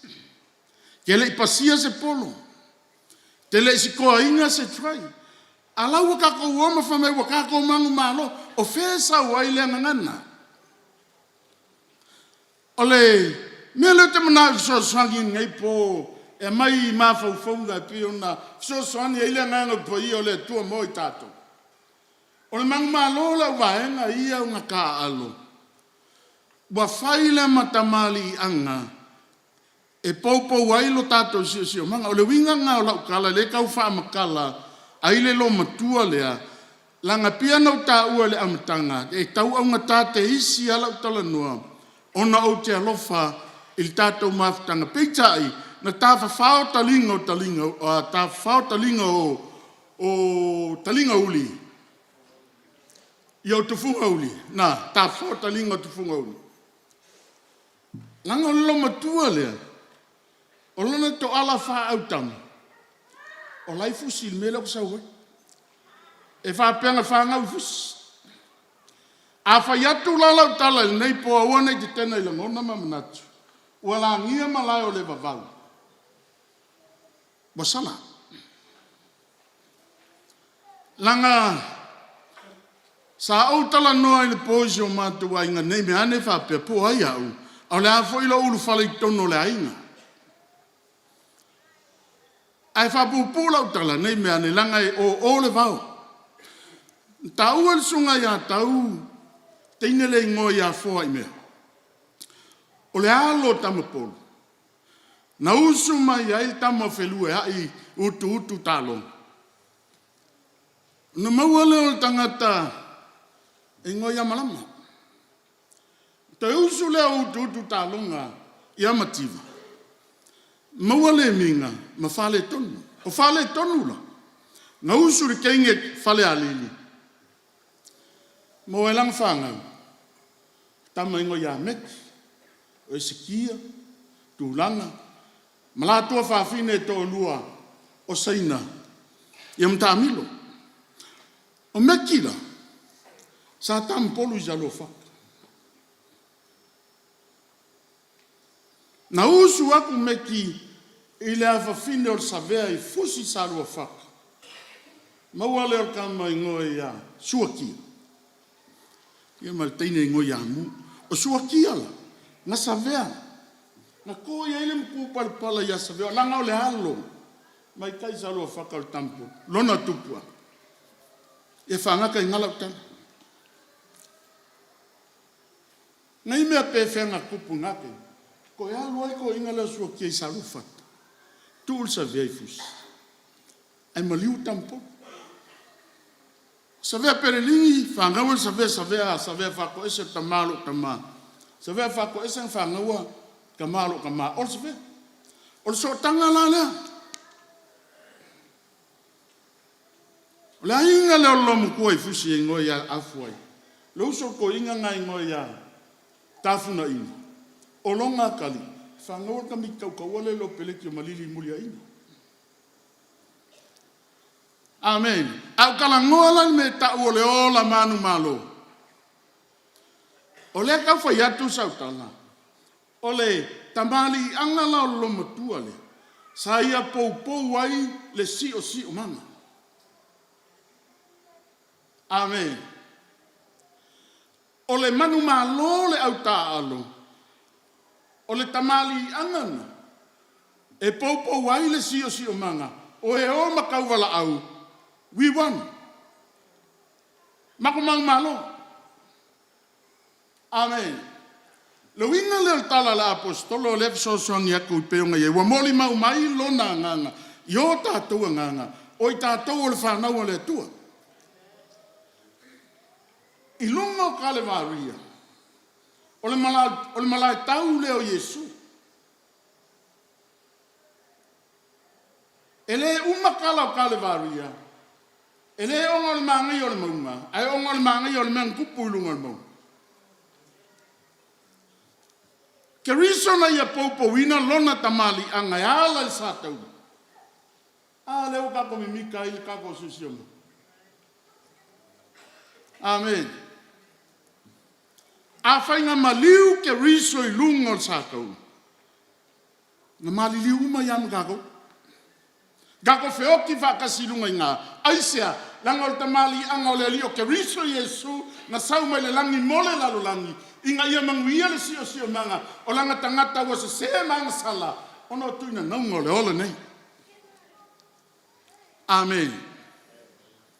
Nga vese lima kalvali. Al tunga ma. Tamali anga al tunga ma. Na toi tu wa Yesu. Ale mangu ya gaksi soma. Angali haito tu. Kaku kile lala maima e no fomal neipo. Amen. O lea life so song yako nea fiafi. E le o se kako mea kako ke whangongo. Le wai whafonga ile moli mau whanau. E moli mau tamali anga lo matua lea. E alofa. O a mea uma. Fuo le nganga. Lona nau tainga. Ina ia manuia le sio manga. Ale wa ia lupe fale le ole kalesi. Ale ole ai. Mai fea. Mai le tamali anga ole lo matua le. Sa ia poupou ina ai le sio manga. Amen. Sa ia tua i le to'o ma te pai le ata. Ina ia manuia le sio manga le ainga. Sa tua i fale wa ai, ma wa ai le langi manono manui le tua. Tau mai le whatou whala inga sei mati ai. A leu tūlai mai fō. Alo ma whanau o le tala lei. O lona tamali anga. Na pou ina ai. Le sio manga o le whanau. Wai whalongo le mānei o muli mau. So se mea e au iau ki langi o fontanga o mea uma. O lona tamali anga na sa pele lo no lotu. Ina ia manuia le sio manga o alo ma whanau. Leo tātou mori mawina i nei po. Whaftai tofi lau, malanga ma mai. Tasi nei o whaiwhi au malo lo manu malo sa asa ina. I lona tamali anga sa whasoa i lom tuale. Ina ia manuia sio manga o ai. Manuia sio manga o le kalesi. Ai alo ma whana. Whaftai taula, yang, ma lole toa. Tasi nei whaiwhi au. Si neo ngā ruanga. Piana whai atu se taimu whano e tau au ngā tāso tāwhi. Langa ele o pōma la e tu langa peo na iai. A o tau o sui o komiti tau fia. O awala au ngā. O wala wina ailo tau soifua ele tua. Tōle pūlau. O lou tau tamali anga. E mana o mia ia manu. Ia i sio manga o le kale siawa. Ia maana tama whanau. Whaftaito filau le malu. Tau ma mau a au se tālia na sumai. Ma lolo nsa. Ma lolo whatuko. Ia tau mutae watu nei mea. Ane u tātou whaole vi ingo le tua. Au le loto a ia ma le talitonunga. E le whaoa wala aunga watu tofi e ilo tau soifua ele. Sa moa poto ma me o soifua ele la si o le me ngoto ele la sau se taimi. Ia pau watu so tau ang tonu se tasi. E pe ona ia sa utala lea. Walava ia tala nei e whiawhi. Ai ola tātou whanga solo i tātou porkalama pe ona eva ai. Olo iai le lalingo o le mereka. Ia nga. Slide show. Ia lela la tātou watu i le. O pe ana whatu te lesu ielta le tātou porkalama. A la tātou o i le porkalama e pe ona iai. Ma le whaalon lava. Whaafitai.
Ai le fama ia ina le tātou sauninga nei pō, sunga whenga ia tau, funti, misa fwoi tālu sanga.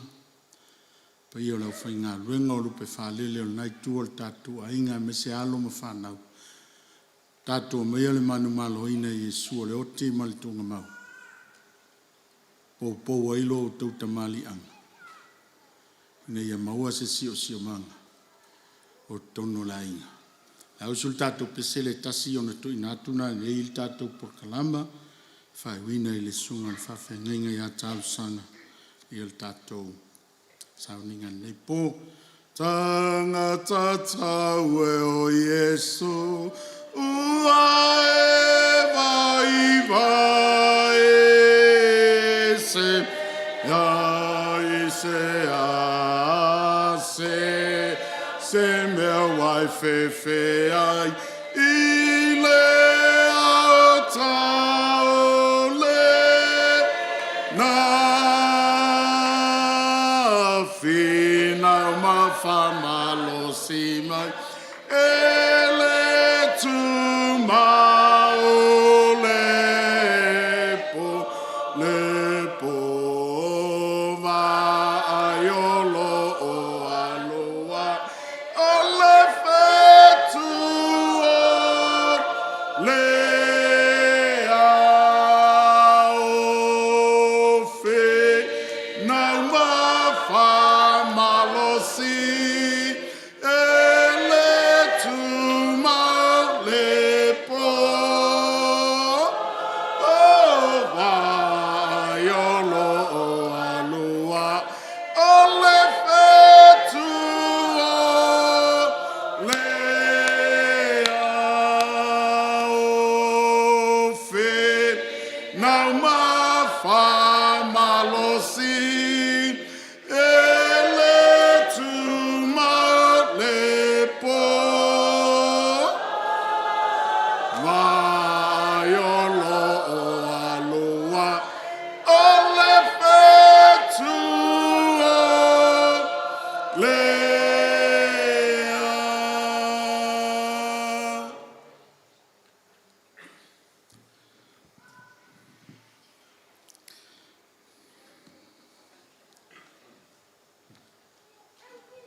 ai tātou te le I whai se talo. Mo le atu le whawhtai, I sunga te tai. Ai mai se e u whapena o na su mai ma tala mai nei taimi. Tātou te moli mawina le sauninga le lamtua. Tonu wao ngā whore nea whiawhiwa. Wa mau at whore tala. I mau kia inga lea marikaika. Le la o whawhtai nea whiawhiwa mo ai o le whai mau kia inga marikaika. O le si me le fiafi ni. O ma nei ne fiafi whapena on tato wawai atu. I mea le e whapea. Tau ele atua ia isai. A whapea e fia malam lama se si me tupu. Me o lo tupu, me o lo tupu, me o le atu tupu. Se sili atu ia teia. O na tau uma maele le atua me tupu, me o le atu tupu, me o lo tupu. Lua mele I tau mai le atua. I te gata. Le o whaalia mai le atua. Mea mua o le aso e te maliwai. Ma le toa e fia o mele li. O ina le o te sa o tau whano noa I nai. O a inga le ina o mai tuli mai lo matua o maliu. E le whaatalia le taimi le atua. I te gata. Tato ifo matalo le atua ne fiafi.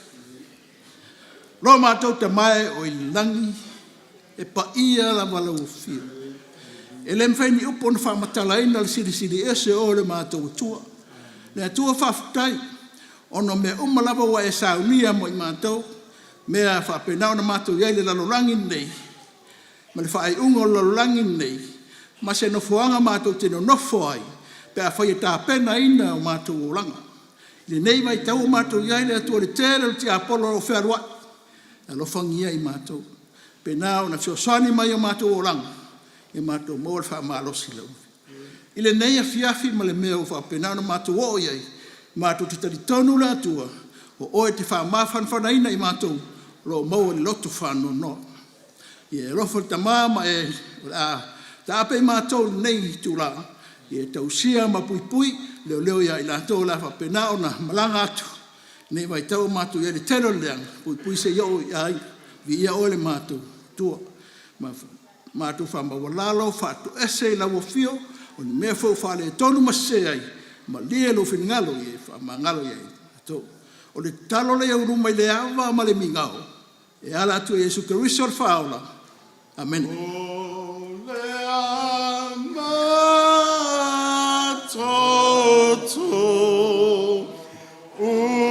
nei whaamanoia mai o ele atua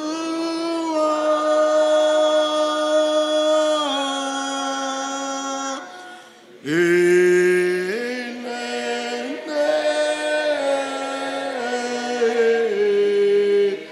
tola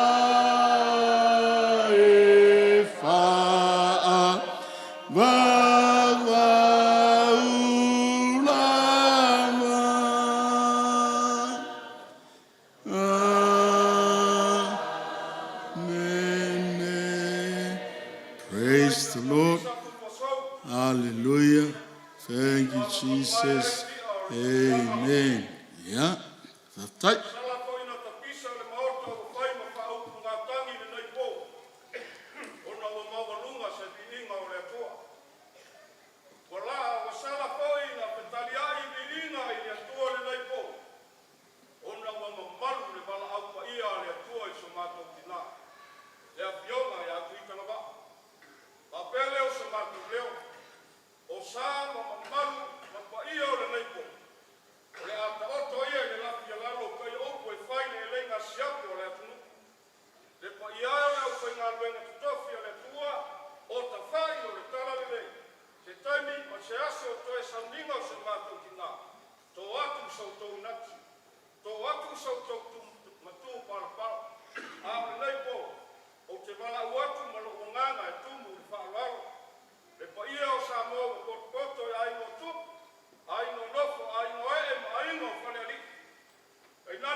We read of a place that's called heaven. It's made for the pure and the free.